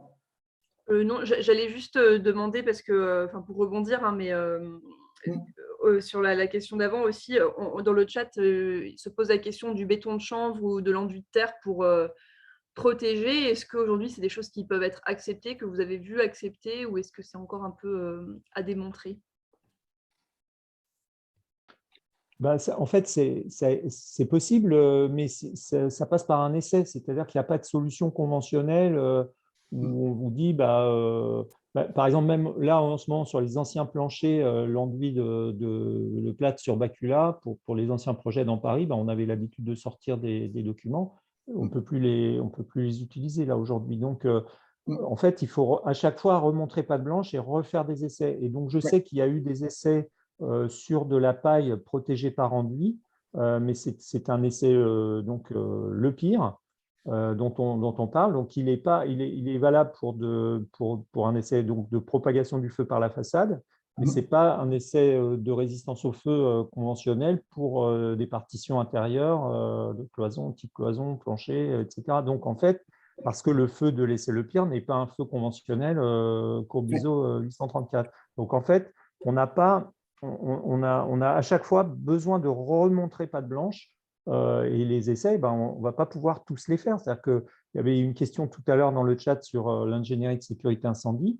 C'est vrai que c'est une disposition réglementaire, mais qui n'est pas dimensionnée pour les petits projets. Si vous faites une opération de 30 ou 40 logements, vous n'avez pas de budget pour vous payer une étude ISI. Ce n'est pas possible. Donc, pour fixer un petit peu les choses, on a fait, nous, un essai le pire avec un groupe réuni au sein de Bois HD, l'école du bois. Le budget de l'opération pour avoir notre appréciation de laboratoire, on a fait donc des essais d'orientation, on a fait un premier essai le pire d'orientation, puis ensuite l'essai de validation. Pour l'ensemble de l'opération, c'est un budget de 80 000 €. Donc, on ne peut pas faire charger un chantier, même si les labos étaient disponibles pour le faire, on ne pourrait pas financièrement charger chaque chantier avec de telles sommes. Donc, il faut forcément qu'on revienne vers l'acceptation de solutions conventionnelles. Mais pour l'instant, pour ça, il faut que le dialogue soit ouvert et que les pompiers acceptent les justifications qu'on leur produise et qui sont signées des laboratoires de résistance au feu ou de réaction au feu. Oui, tout à fait, c'est ce que j'allais ajouter. En fait, nous, il nous faut des PV absolument, et on n'a pas forcément de PV pour une protection des biosourcés. Pour les protections des biosourcés, si on a des PV, mais après, ça passe par des PV de type Pharmacell, Placo, plaque cartonnée, etc. Après, tout ce qui est PV d'enduit, on a des PV sur le béton de chanvre pour des cloisons en béton de chanvre qui possèdent un écran coupe-feu, etc. Par contre, on n'a pas forcément des enduits sur mur ossature bois. Ça va être des cloisons entières qui vont posséder un un PV d'essai, mais on n'a pas encore toute la gamme de PV d'essai qui permet de justifier l'ensemble des solutions mises en œuvre. Comme un enduit terre, un enduit d'argile, un enduit… Enfin, il y a beaucoup d'enduits qui peuvent assurer la protection, mais dont on n'a pas de la justification des laboratoires. Il n'y a pas d'essais qui ont été faits et du coup, on ne peut pas les justifier actuellement. Bon, ben, merci. Il faut que le LNE, le FCBA, le CSTB commencent à travailler. Il y a une autre question du coup qui est sur les protections actives. Donc, on a parlé tout à l'heure du sprinklage et du brouillard d'eau. Est-ce qu'il y a des études est-ce que c'est un impact carbone plus faible, ces solutions, éventuellement? On a dit tout à l'heure que c'était entre 70 et 200 euros par mètre carré, donc c'est quand même vraiment pas négligeable comme surcoût. Est-ce que c'est des choses qu'il va falloir généraliser? Parce qu'effectivement, comme le disait Sophie, ce qui est apprécié des usagers, c'est le bois apparent à l'intérieur. Alors, est-ce qu'on doit conseiller ça à nos maîtres d'ouvrage, en fait, maintenant Alors, je pense que sur cette question-là, il faut vraiment savoir de quel type de sprinklage on parle. Parce qu'en fait, il y a plusieurs types de sprinklage. Il y a le sprinklage des règles APSAD, où en fait, on a un réseau dédié au sprinklage avec des surpresseurs, etc. Où, à mon avis, alors je n'ai pas d'impact environnemental, mais il est non négligeable et l'impact financier est non négligeable également. Par contre, il y a tout le sprinklage résidentiel où il y a une norme qui est apparue pour le sprinklage résidentiel jusqu'à 18 mètres qui permet de se repiquer sur les réseaux existants. Donc, l'installation est beaucoup moins forte que la réglementation APSAD.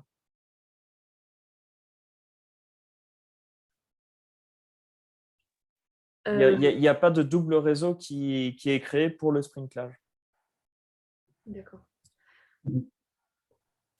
Donc, il y a une autre question là maintenant, pour revenir un petit peu peut-être à ce qui a motivé le changement de cette doctrine. Donc, Baptiste François pose la question, y a-t-il eu un positionnement des majors du BTB ou de la Solideo ou du COJO dans le cadre des chantiers et des projets des JO? Parce que c'est vrai que pour revenir à ça, qui est un petit peu peut-être l'origine, comment en fait le COJO et la Solideo vont pouvoir tenir leurs ambitions initiales sur le carbone face à cette nouvelle doctrine? Enfin, comment est-ce qu'ils vont faire? Moi, j'ai un tout début de réponse. Sur certains îlots, le bois a été abandonné avant même la doctrine. On est passé en tout béton sur certains îlots, c'est très net. Donc, ils ont anticipé la doctrine, à mon avis, pour d'autres raisons. Mais il y a peut-être d'autres réponses que la mienne, qui est assez pessimiste en la matière. Et Edith, tu as une réponse? Oui, moi, je suis moins pessimiste parce que ça dépend des projets. Mais effectivement, il a raison, Marc, de dire que ça a été abandonné question de prix avant même de parler de doctrine. Et la doctrine vient en fait aider, et j'allais dire, c'est pas les aider à se dire que pour s'en sortir, ils ont choisi la bonne sortie. Mais en tout cas, moi je parle d'un projet que je suis, qui est dans le cadre effectivement des Jeux Olympiques, mais qui est porté par le département des Hauts-de-Seine, et eux, ils ne reviennent pas encore là-dessus, en tout cas. Donc, je pense que c'est… mais c'est effectivement, je ne sais pas, moi je me dis, est-ce qu'on serait arrivé là s'il n'y a pas eu les Jeux Olympiques? Après, est-ce qu'on aurait poussé le bois jusque-là? Je ne sais pas. Donc… Si, il y avait Yves Paris pourra le dire, mais il y avait déjà une mouvance qui a commencé à l'aube des années 2000, où il y avait déjà le CNDB avait fait des tas de voyages d'études. Après, il y a eu bâtiment dans les Vosges de 8 étages, etc. Il y avait déjà une volonté de toute la filière d'avancer et d'aller vers là. Hein. Mais la seule chose, il faudrait arriver à faire accepter déjà tout le travail qui a été fait, comme le disait Yves-Marie, et de manière déjà à pouvoir en bénéficier, quoi.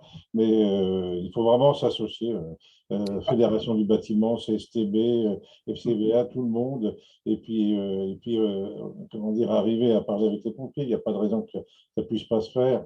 Ils seront obligés à un moment donné. Moi, je suis optimiste. Mais bon. Donc, moi, je pense que c'est indépendant donc, des Jeux Olympiques, parce qu'aujourd'hui, tout le travail qui a été fait par la filière bois globalement, puis la filière plan d'avenir par Adif Bois, avec les démonstrateurs, et c'est finalement ces éléments et ces réflexions autour des démonstrateurs qui ont focalisé donc, la problématique feu.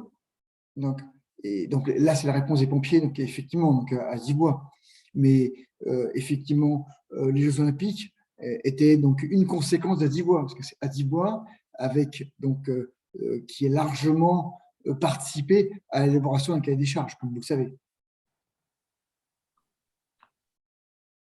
Pardon ? Je voudrais juste compléter à propos de la réglementation, c'est que en fait, ça s'inscrit sur un temps long, comme je disais tout à l'heure, les textes sont anciens et on s'était quand même bien mis en chemin, c'est-à-dire qu'il y a eu la révision des articles, l'article AM8, de mémoire, c'était en 2006, qui permettait d'introduire l'isolant biosourcé dans les ossatures bois, par exemple, mais pas que, en doublage intérieur ou autre, sous réserve de le protéger par ce qu'on appelle toujours un écran thermique. Et puis, il y a eu la révision des articles AM qui ont précisé les choses sur l'usage du bois dans les ERP. Et ça a été aussi un progrès parce que précédemment, c'était un peu des exceptions de pouvoir mettre un lambris bois dans une salle. Et puis, finalement, on avait abouti, sous certaines conditions de montage, à pouvoir le faire, sous certaines conditions aussi des parois les unes vis-à-vis des autres, etc. On a eu la mise en service des Eurocodes, et ça aussi, précédemment, avec les règles CB71 et le DTU Bois-Feu 88, on était limité à des résistances au feu d'une demi-heure. C'est-à-dire que la note de calcul que moi, je pouvais faire, c'était une demi-heure. C'est passé à 1 heure grâce aux Eurocodes. Donc ça aussi, ça nous a ouvert le marché vers les bâtiments de troisième famille et vers les ERP avec plancher haut à plus de 8 mètres. Ça a mis les choses en place. L'IT 249 de 2010 également. Et puis, l'IT, elle a été critiquée par certains, et donc un guide d'application de l'IT 249 qui donnait des solutions bois. Mais à peine on a fini ce guide, donc pour mémoire en 2016, on a en 2019 un arrêté qui introduit une nouvelle notion dans la propagation au feu par les façades, c'est d'éviter d'avoir des chutes d'objets. Donc à ce moment-là, on nous dit, il faut refaire des essais maintenant qui valident bien ce problème vis-à-vis des chutes d'objets. Donc en fait, c'est jamais fini, c'est un parcours un petit peu compliqué et puis qui, je pense, revient à la filière, mais qui doit continuer d'avancer pour toujours montrer patte blanche en fait et faire la preuve du sérieux et comme il se dit maintenant, de la robustesse des solutions que l'on propose. Mais très sincèrement, moi, je suis persuadé qu'on a les bonnes solutions. Alors, déjà, souvent, de bon sens. Alors là, la doctrine commence en disant, oui, il faut plâtrer le bois. Oui, c'est vrai. C'est une des solutions, mais on a des solutions qui nous permettent de faire la preuve du bon fonctionnement. On a des appréciations de laboratoire et effectivement, il faut les faire connaître, rassurer les pompiers. Et je pense qu'on a montré là en tout cas, les contrôleurs techniques sont du même avis que les entreprises et les bureaux d'études, donc ça devrait bien se passer. Merci. François Briand, vous vouliez parler ? Non, c'était une aparté sur la chute d'objets, mais du coup, c'est peut-être un peu hors sujet. Je ne vais pas vous faire perdre votre temps. D'accord. Moi, je voulais juste répondre à Edith et à la question du chat. Je pense que finalement, la doctrine bois est aussi une réponse à la RE 2020 et au passage donc, de la simulation du calcul carbone, en passant donc, du calcul statique au calcul dynamique, qui favorise, on le sait tous, donc les matériaux biosourcés. Et aujourd'hui, c'est aussi une réponse.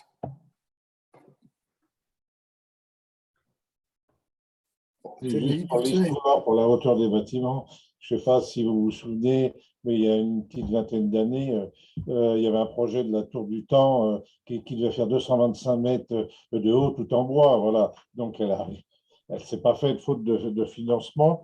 Je ne sais même pas si le permis était déposé, mais ça veut dire qu'on pensait déjà au-delà de 50 mètres. C'est ça que je voulais dire.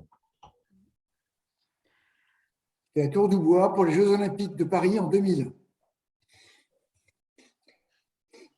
Ok. Du coup, D'autres questions, Héloïse? alors, il y a plusieurs questions qui ont été partiellement traitées. Bon, la nouvelle charpente de Notre-Dame va-t-elle devoir répondre à la doctrine? Ça, moi, je suis complètement, j'y connais rien. La question m'intéresse parce que moi, voilà, je suis très peu sachante sur cette question. Donc, Oui, alors pour la Mais- doctrine, je ne sais pas si les pompiers l'appliqueront. En tout cas, la charpente sera refaite à l'identique, hein, puisque nous, on a eu le dossier entre les mains pour la première candidature. Mais donc, la charpente sera refaite exactement à l'identique. Donc, il faudra qu'ils trouvent, ils seront pris à leur propre piège. Ils seront bien obligés de trouver une solution qui soit adaptée. Mais déjà, ils vont mettre peut-être des colonnes sèches pour commencer. Je ne sais pas, on en reparlera. Dites. Tu peux parler? Oui, enfin, ce que je peux rajouter, c'est qu'il y a bien du sprinklage hein, pour la charpente de Notre-Dame. Ah, très bien. Voilà. Et Ça, je Ronan, n'avais pas encore. c'est un avis en tant que Et bureau en de soi, la contrôle? charpente de Notre-Dame, on reste à un plancher pas à moins de 8 mètres. Les gens restent au sol, a priori. Le public n'est pas accepté dans les étages et dans les combles, Oui, tout à fait.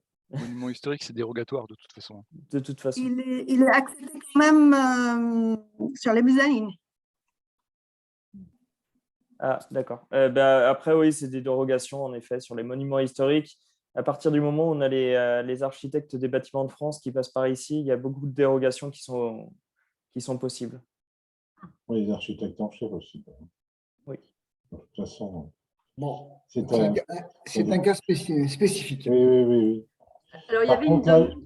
Pardon. je disais, il y avait une question Mm. du Vérim. Est-ce qu'il y a une intervention politique pour remettre de la sérénité? Faudrait peut-être, je parlais tout à l'heure de la Fédération du bâtiment. Si officiellement le président de la Fédération du bâtiment, peut-être il demande un entretien après aux politiques appropriées, oui, peut-être ça peut se faire. Ouais.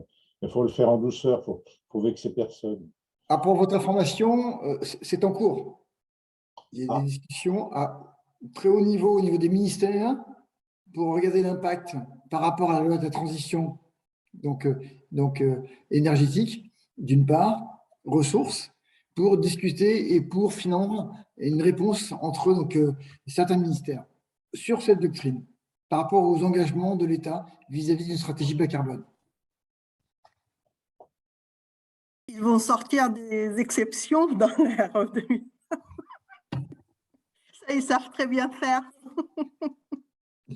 Voilà. Ok. D'autres questions? Non, mais il y en a qui ont une bonne idée. On n'a qu'à construire directement des bâtiments monuments historiques, comme ça, on sera hors classe, on pourra faire ce qu'on veut. Est-ce que nous, alors est-ce que donc on est ce soir il y a des gens de l'ICEB, il y a beaucoup de gens aussi et on les en remercie qui sont venus écouter. Et qu'est-ce qu'on peut faire à notre niveau de concepteurs, d'entreprises aussi, d'architectes? Qu'est-ce qu'on peut faire? Est-ce qu'on peut faire quelque chose en fait pour avancer les choses? Est-ce qu'il faut s'organiser pour transmettre des retours d'expérience? Enfin, voilà, est-ce que quelque chose est possible à votre avis pour faire avancer les choses? Alors, à ce sujet, pardon, j'ai sur le chat tout à l'heure, mais c'est peut-être maladroit et je ne l'ai peut-être pas envoyé à tous. Nous, au niveau d'IBC, donc IBC, c'est l'association Ingénierie Bois Construction qui regroupe une soixantaine de bureaux d'études en France spécialisés en construction bois. On a lancé une enquête, donc je propose éventuellement de vous la faire passer, de retour d'expérience, une enquête où on est un peu le montant de l'opération, la surface de plancher, le nom de l'architecte et du BET bois, et puis les conséquences de la doctrine en termes d'une part de coût, s'il est connu, en termes environnementaux, avec par exemple une dégradation du bilan plus c'est moins, et puis également en termes de délai, parce qu'on a des projets bloqués, c'est en termes de délai d'études ou de chantier, c'est considérable aussi de ce point de vue-là. Donc, cette étude, je propose, enfin, si vous en êtes d'accord à l'ICEB, de vous la partager pour que notre enquête soit plus complète. On avait fait une première enquête suite aux notes à Divebois, donc nous, en avril 2021, et on a eu 14 retours qui totalisaient plus de 500 000 m² de plancher. Donc, c'était significatif. Oui, très bien, Donc, on la transmettra à tous les membres et les sympathisants. Ouais. Voilà. Super. Alors, il y avait une question, une demande de précision, mais moi, il me semble bien que la doctrine dont on parle, elle s'applique bien à tous les bâtiments, hein. C'est écrit, c'est tous les usages, donc c'est les ERP, mais aussi juste code du travail, habitation, enfin, c'est vraiment tous les types de bâtiments. Ouais, c'est ces trois-là, c'est tout. Oui. Après, les installations classées pour l'environnement, c'est une autre réglementation écrite par un autre ministère, donc ce n'est pas impacté directement. Et ça s'applique également sur les bâtiments neufs et sur les extensions et surélévations et c'est applicable quand c'est au-delà de 8 mètres. Notamment, on applique sur l'ensemble du bâtiment. Et ça signifie par exemple que si on intervient sur un bâtiment qu'on surélève, l'ensemble du bâtiment, même ce qui n'est pas touché par le projet, doit être couvert? Exactement. Donc, si on avait une charpente bois et qu'on vient surélever ou sur une autre partie, il faut venir réintervenir sur la charpente bois qui n'était pas dans l'opération. Exactement. Si on a un bâtiment en bois, dans Paris, on a pas mal de bâtiments qui peuvent être en charpente bois. Et si jamais on le surélève de plus de 8 mètres, dans ce cas-là, il faut appliquer la doctrine à l'ensemble du bâtiment. Sachant que quand on fait une surélévation de plus de 8 mètres, en général, on a quand même une intervention structurelle sur la partie inférieure, étant donné que ça dépend de la taille du bâtiment, mais en général, on a un impact non négligeable sur le bâtiment existant. Ok. Il y avait une question de François Perrault. Quelle est la situation sur ce point dans les pays voisins? Comment la réglementation incendie s'applique aux constructions bois dans les autres pays? Est-ce que vous avez un point de vue là, enfin, un œil là-dessus? Alors ça, c'est intéressant à titre, je dirais, documentaire, parce que c'est un peu comme la limitation de vitesse, si vous voulez.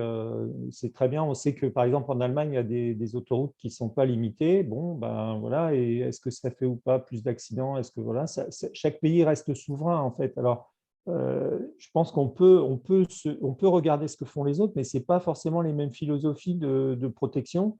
Ce n'est pas le même degré de liberté. Il y a des gens comme les Suisses qui sont très disciplinés. Il y a des gens comme les Français qui le sont moins. Et puis, on a des histoires, surtout sans rentrer dans la caricature, des histoires qui sont différentes. L'Angleterre, il y a eu des grands incendies à Londres, et donc ils sont très, très, très sensibles à cette question de sécurité incendie.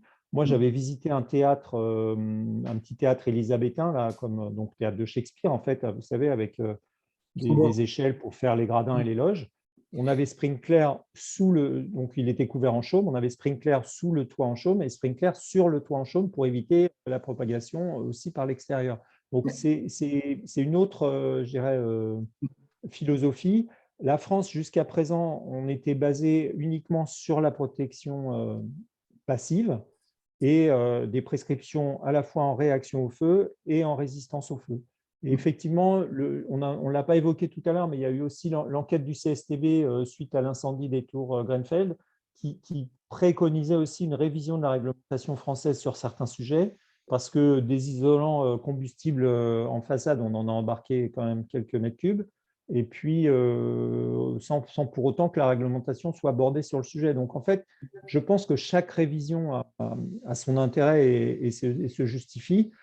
C'était en cours. On a une commission interministérielle qui travaille avec donc la direction de l'habitation et puis le ministère de l'Intérieur. Mais la doctrine est venue prendre de court cette commission. Il y a plusieurs groupes de travail, donc des GT. Il y en a 3 qui sont actifs en ce moment.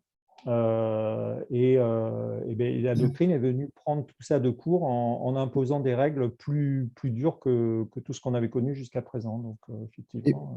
Et pour votre information, dans le cadre donc, des groupes de travail à Divois, lancés maintenant il y a bientôt donc, 6 ans, il y a eu un vade-mecum sur toutes les thématiques au niveau de l'Europe. Et je vous conseille d'aller voir sur le site d'Adivois, donc consultable, où finalement cette étude de comparaison de résistance au feu des éléments bois a été faite au niveau européen. C'est vrai que je n'ai pas répondu tout à fait à la question, mais par exemple au Canada, moi je suis allé au Canada avec beaucoup d'appétit vis-à-vis de la construction bois à l'époque, il y a une trentaine d'années. Et en fait, on avait des constructions qui me paraissaient être plus fragiles que les nôtres, à la fois mécaniquement et aussi vis-à-vis de l'incendie. Par contre, ce qui était déjà généralisé, c'était les alarmes. C'est-à-dire que dans un petit collectif au Canada, enfin au Québec en l'occurrence, et en Ontario, il y avait forcément de la détection dans les parties communes, dans les locaux à risque et dans chacune des habitations. Et beaucoup de Ce qui n'était protection pas, active aussi. ouais, ce qui n'était pas le cas en France à l'époque. Donc, on a vraiment des philosophies déjà de construction qui sont différentes, ensuite des philosophies de défense vis-à-vis du feu qui sont différentes.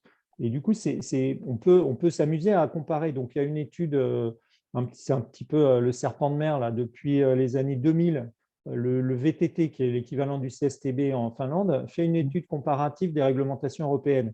Alors, il faut déjà bien connaître la réglementation française pour pouvoir rentrer dans le sujet des autres réglementations européennes, hein. Mais effectivement, on a des écarts, des choses que l'on peut faire, nous, et que les autres pays ne peuvent pas faire. On n'est pas plus malheureux sur certains sujets. Et puis, d'autres choses que les autres, les Suisses, je crois, qui peuvent aller jusqu'à R+5 avec une résistance d'une demi-heure, alors que nous, on est limité à ce fameuse maintenant hauteur seuil de 8 mètres. Mais, donc voilà, il y a des écarts, c'est sûr. En termes de normalisation, on avait tout mis en commun donc, au début des années 2000, donc suite aux accords de Maastricht et puis du marquage CE, l'introduction du marquage CE sur les produits de construction. Donc on a une normalisation européenne concernant la réaction au feu et concernant la résistance au feu. Donc on a tous les mêmes façons de mesurer, on va dire, les indices, qu'on appelle les indices de réaction au feu ou de résistance au feu. Ça, c'est la même chose dans tous les pays européens. Ce qui reste à mettre au point au niveau européen, c'est la propagation du feu par les façades. Et là, on a justement des essais qui sont différents. Nous, en France, on a notre fameux essai Le Pire, qui est franco-français. Et il y a un essai européen qui est en train d'être calibré, mais avec des discussions très importantes, parce que la puissance calorifique de la flamme extérieure n'est pas considérée de la même façon dans les différents pays. Donc, il faut harmoniser tout ça et ça met du temps. Ça met du temps, comme on a su le prendre pour la réaction et la résistance. Je pense qu'il faut en passer par là aussi pour la propagation. Et après, une fois qu'on aura tout ça qui sera au même niveau, je pense qu'on pourra imaginer une réglementation européenne. Mais pour l'instant, la réglementation reste de la souveraineté nationale. Éric Deblin, qui nous écoute, vient donc de poster sur le chat l'adresse à Divois où vous pourrez trouver ces informations sur le VDMECOM. Oui, Daniel ? Juste pour compléter ce que disait Yves-Marie, vis-à-vis de la protection passive, il y a comment dire, un phénomène important, c'est qu'on n'est pas beaucoup de pays au monde à avoir de garantie décennale sur les ouvrages. Ça, c'est typiquement français. L'Allemagne, la Suisse l'ont, mais il y a beaucoup de pays qui ne l'ont pas. On assure une valeur, comme dans tout le Commonwealth, vous assurez une valeur et vous n'assurez pas une durée. Ça n'a rien à voir. On estime un risque et voilà, c'est ça qu'on assure. Et donc, je pense que le réflexe de faire une protection passive, c'était lié à ça vis-à-vis des assureurs, quoi. Voilà, ça, quand vous discutez avec les assureurs sur le type de bâtiment que vous voulez assurer, ça, c'est une question qui revient souvent. Bien, merci. D'autres questions ? Alors là, je crois qu'on a… Enfin, je vous remercie beaucoup parce que je pense qu'on a pu faire le tour de beaucoup de questions. Sauf si je me suis trompée, auquel cas, vous êtes invité à prendre la parole directement. Voilà, parce que j'ai peut-être raté des choses, hein, mais ou voilà, s'il y a des éléments qui sont toujours pas clairs, parce que c'est vrai que là, moi, je découvre complètement le sujet ce soir, et c'est vrai que c'était très technique. Je pense qu'il va falloir que je réécoute la conférence ensuite, mais du coup, voilà, n'hésitez pas à poser ces questions-là aussi s'il y avait des éléments que vous aviez besoin de voir précisés. Il y a Rémi Doucet, vous pouvez prendre la parole. Oui, bonjour. Ouais, bonjour. Merci pour l'intervention. J'avais posé une question. Je crois qu'il y a eu une conférence au pavillon d'Arsenal il y a quelques mois. Vous m'entendez? J'avais entendu parler d'une commission interministérielle qui devait reprendre toute la réglementation de 86 et qui devait rendre des conclusions en 2022. Et donc, voilà, je voulais savoir si cette commission était toujours toujours en route et si ce n'était pas par rapport à cette commission interministérielle que la préfecture de Paris s'est positionnée. Une forme de négociation un peu musclée, quoi. Alors, je peux répondre si vous voulez. Donc, oui, la commission est toujours active, plus que jamais. Elle a donc 3 GT qui produisent le dernier document. Il y a eu des échanges donc en fait, entre la commission interministérielle et les groupes de travail. En fait, il y a eu des échanges pour mettre le doigt sur les problématiques et puis surtout proposer des règles et des solutions. Enfin, plutôt des règles que des solutions, mais en tout cas, se mettre d'accord sur les règles à introduire. Je pense que la doctrine vient contredire effectivement ces travaux en les prenant un petit peu de vitesse, mais ça, c'est un avis personnel. Je précise pour dire aussi que je parle ici en mon nom propre et pas au nom de la filière bois dans son ensemble. Donc, je pense qu'effectivement, la doctrine est venue perturber ces travaux parce qu'elle les a pris de vitesse. Et je pense plus que la doctrine est sortie par réponse au fait que les textes d'Adivois soient limités au village olympique. C'est-à-dire que les textes d'Adivois, les 4 notes, d'abord, c'était une première note, puis ensuite, on a demandé qu'elles soient séparées, enfin les 8-28, que ce soit séparé en fonction des types d'activités dans le bâtiment, donc habitation, ERP, lieu de travail. Donc, il y a plus la note de 28-50 mètres, donc ça fait 4 notes Adivois au total.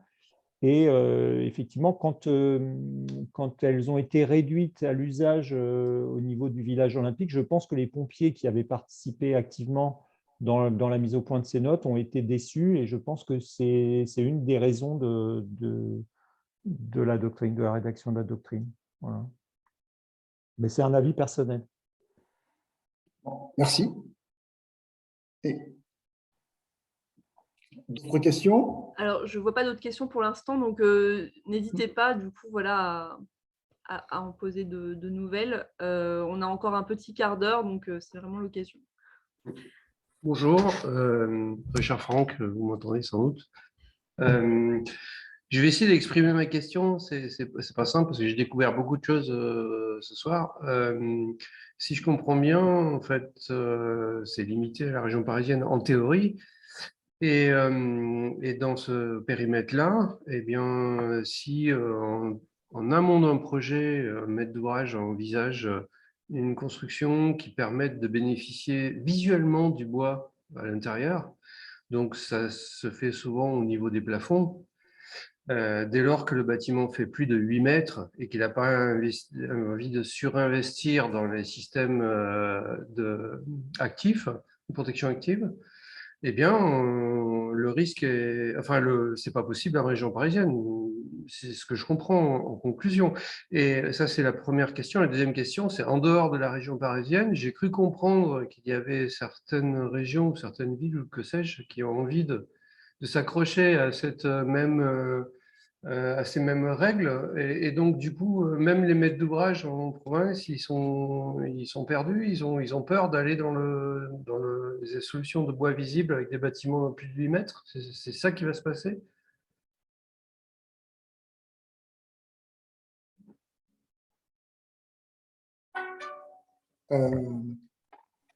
Ronan Bézier, vous pouvez répondre, comme terme de vision d'abord française sur la réglementation et sur cette doctrine.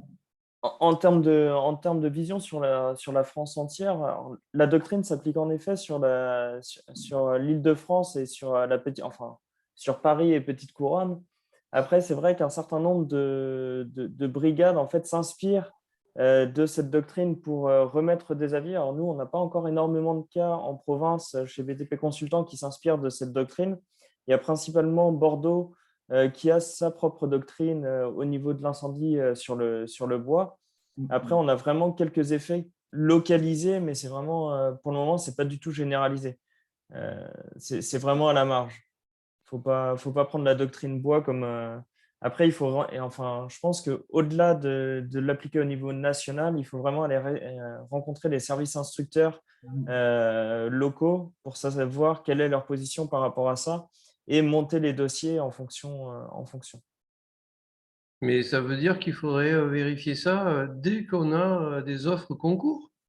C'est-à-dire qu'on a une offre concours avec un beau chouette, de beaux plafonds visibles et tout ça.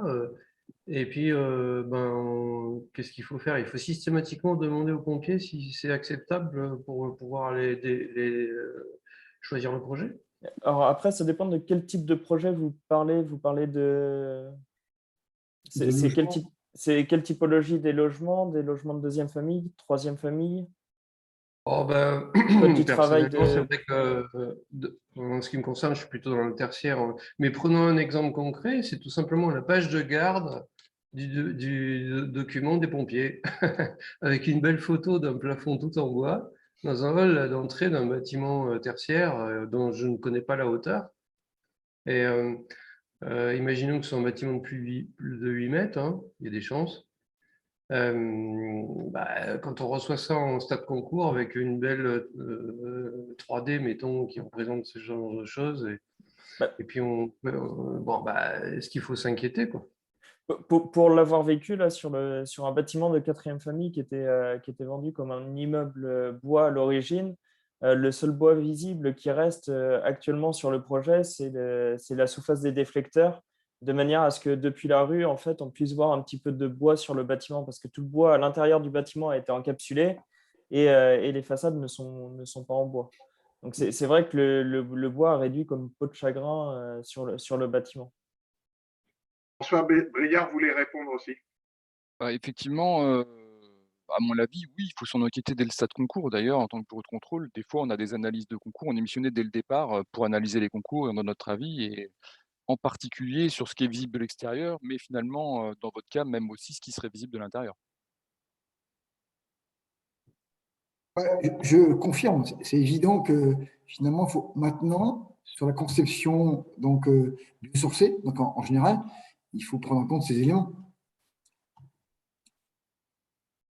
Et c'est là où nous, en tant que bureau de contrôle, en fait, on a aussi un savoir-faire local. En fait, selon les agences qui sont réparties en régions, ça permet d'avoir des retours d'expérience sur chaque localisation et savoir comment les pompiers que l'on rencontre quand même assez fréquemment réagissent à ce type de projet.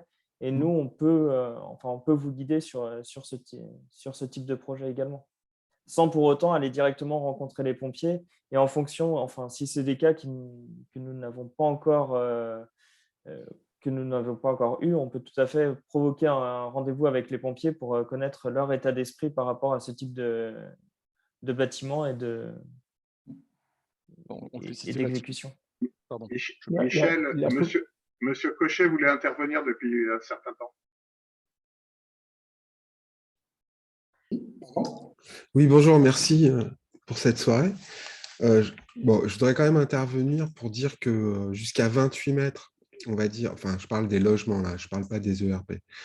La doctrine, globalement, elle complique certaines choses. Mais il faut quand même savoir qu'en logement, en général, on a très peu de bois apparent, ne serait-ce que pour des raisons acoustiques.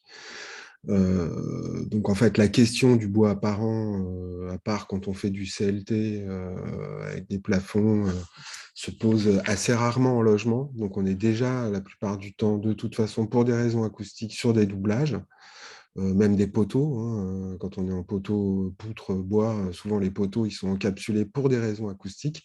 Donc c'est assez rare à mon sens d'avoir du bois apparent en logement. Donc, il ne faut pas non plus, si vous voulez, faire jusqu'à 28 mètres, on va dire. 28 mètres, c'est R+8. Hein, donc, je veux dire, on a de la marge. Il ne faut pas non plus faire un tableau en se disant on ne peut plus construire en bois, sachant que l'intérêt aujourd'hui de la construction bois, c'est d'abord un point de vue carbone avant d'être un point de vue esthétique. Voilà, donc il faut toute raison garder. C'est sûr qu'il va y avoir quelques surcoûts qui vont être générés sur l'impossibilité de percer les protections passives, c'est-à-dire qu'on va mettre les protections passives en fait sur les structures bois et avoir un doublage BA13 de mi-style. Donc on va rajouter une couche en fait, de BA13 si on veut cacher les réseaux, hein, parce qu'on peut tout à fait imaginer avoir de l'électricité en apparent, même si ça ne se fait pas trop. Après, ça pose d'autres questions au niveau des plafonds et des plafonniers, ou des distributions fluides qu'on faisait souvent en pieuvre dans les plafonds. Donc, il y en a certains qui les font passer par le plancher, dans les couches acoustique des planchers, de ravoirage ou d'isolation acoustique. Donc, ce n'est pas non plus des choses qui sont totalement impossibles et qui vont générer des surcoûts rédhibitoires. Et voilà, il faut quand même dire que voilà, ça ne nous empêche pas de construire en bois cette BSPP 75. C'est seulement ça que je voulais dire. Et je pense que c'est important de le rappeler. Et ce n'est pas les plaques de placo qui vont exploser le budget carbone d'une construction bois.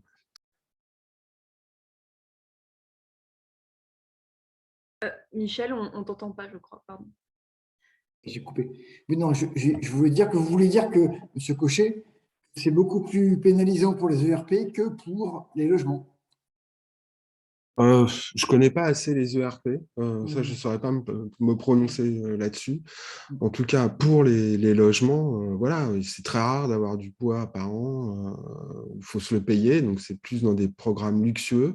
En tout cas, dans le logement social, moi je fais surtout du logement social ou des logements avec des coûts très contraints, on arrive rarement à se payer du bois par an. Après, ça peut être de la déco, hein, je veux dire, le bois apparent, c'est le bois structurel. Après, rien n'empêche d'avoir des doublages décoratifs qui répondent à l'arrêté de 86. La BSPP, elle parle de la structure, attention, elle ne parle pas du reste. Sur le reste, on reste dans l'arrêté de 86. D'ailleurs, il y a un truc qui est très surprenant dans la BSPP, c'est qu'elle ne parle pas des toitures. Alors, on peut avoir des toitures en bois, enfin, elle ne parle pas des toitures. C'est très étonnant, notamment pour la propagation du feu. Elle ne dit rien sur les toitures. Donc, soit c'est un oubli de la BSPP, mais on n'a rien sur les toitures. Aujourd'hui, rien ne vous empêche d'avoir une toiture en bois avec un bérouf, machin, etc. Elle ne dit rien sur les toitures. Oui, mais par contre, sur les doublages, Stéphane, sur les doublages, c'est quand même, on passe quand même de 1 BA18 à 2 BA18 plus 1 BA13, même en logement. Ça dépend du classement. C'est quand même sensible. En troisième famille, je reprends l'exemple que tu as pris, parce que j'en ai fait aussi. Donc, en troisième famille, on pouvait se contenter d'un BA18 sur domicile, et on a maintenant deux. En troisième famille, en troisième famille, on est toujours sur 2 BA18. Il faut un EI60. Un BA18, c'est EI30. Oui. Troisième famille, on est EI60. Oui, mais on avait la résistance intrinsèque du mur que l'on pouvait prendre en compte. Et là, moi, j'ai toujours mis le BA18. Hein. Oui. Bon. OK. Mais dans ce cas-là, tu as un BA13 en plus maintenant. Bon, je vois qu'il nous reste c'est ça. Bon, voilà, on rajoute un BA13. Bon. Et après, juste une précision également, c'est en fait, il y a une nuance sur la protection passive généralisée et la protection passive partielle. Donc, en fait, il y a la structure, enfin, quand on parle de protection passive partielle, on ne protège que la structure bois ou biosourcée. Et quand c'est une protection passive généralisée, on protège tout ce qui est en bois ou en biosourcé, y compris ce qui est en parement, au niveau de la doctrine. Oui, mais on est d'accord, c'est au-dessus de 28 mètres. Non, on parle de 18 à 28 mètres. Pour les parois, planchers, poutres et poteaux, ça commence à partir de 8 mètres. La structure, on est d'accord. La protection passive généralisée commence à partir de 18 mètres. 18 mètres, pardon. Oui. OK. 18 mètres, on a de la marge. Oui. Alors, il y a une autre question sur la réhabilitation. Est-ce que la doctrine va freiner les isolants, l'isolation thermique par extérieur en laine de bois et ou le bardage bois? Ça, c'est une question. C'est vrai qu'on a parlé du bois. On peut étendre la question au bois pas que structurel et puis aussi voilà, à l'ensemble des isolants, des matériaux biosourcés dans le bâtiment. En fait, il faut une appréciation de laboratoire pour faire la preuve que ça fonctionne bien vis-à-vis de l'arrêté de 86 version 2019. Donc, si on a l'appréciation de laboratoire, ça fonctionne. Il y en a en bardage bois, vous les connaissez, il y a le guide, il y en a d'autres. Il y en a en ethics, mais la question des ethics, c'est un petit peu plus compliqué. C'est qu'on peut avoir l'appréciation de laboratoire, mais il faut aussi l'avis technique pour la hauteur concernée par le bâtiment. Et ça, les solutions, là, du coup, deviennent un petit peu plus rares. Mais il y en a.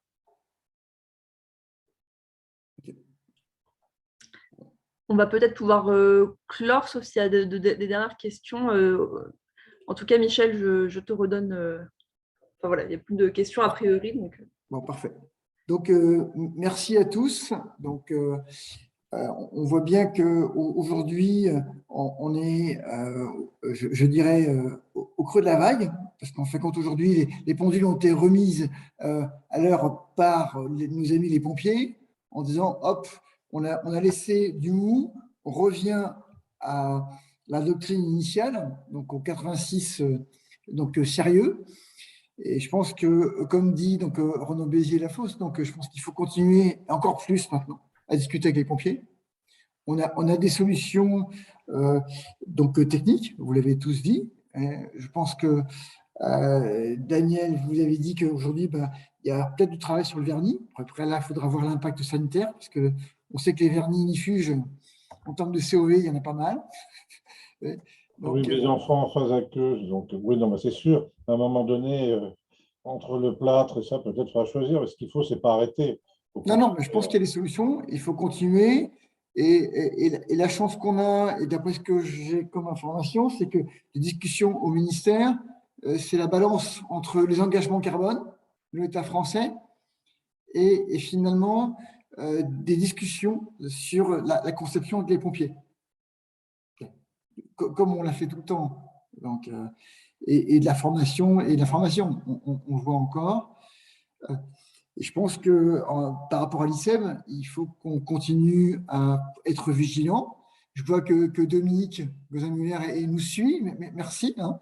Donc, je ne sais pas ce que tu veux, mais je pense qu'il faut communiquer de façon donc, importante et conséquente, parce que il faut donc justement encore expliquer, justifier, et c'est tout notre travail à tous hein, que l'on fait donc, depuis maintenant plus de 25 ans ensemble.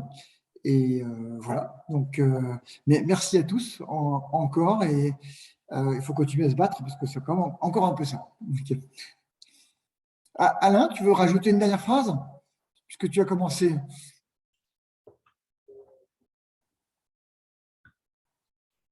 Je vais rajouter un critère qui est quand même celui de la frugalité. Tout ce qu'on a dit aujourd'hui, ça ne va pas tout à fait dans ce sens-là. On est bien d'accord. Voilà. Donc, on est un peu coincé. Hein, quoi qu'en dise Stéphane,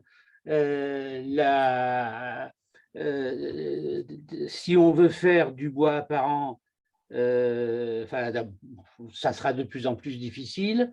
Et les solutions qu'on aura, c'est soit des sprinklers, et là encore, on n'est pas dans la frugalité. Donc, il ne reste plus que la solution que donnait Daniel tout à l'heure, qui est de négocier hein, aujourd'hui à tous les niveaux, hein, et au niveau de l'opération, de nos chantiers et au niveau national. Il faut, je pense qu'il faut quand même qu'on sorte de cette affaire-là. Il faut le faire ensemble surtout. Il faut le faire ensemble et puis mettre en commun. Et avec tout le monde autour de la table.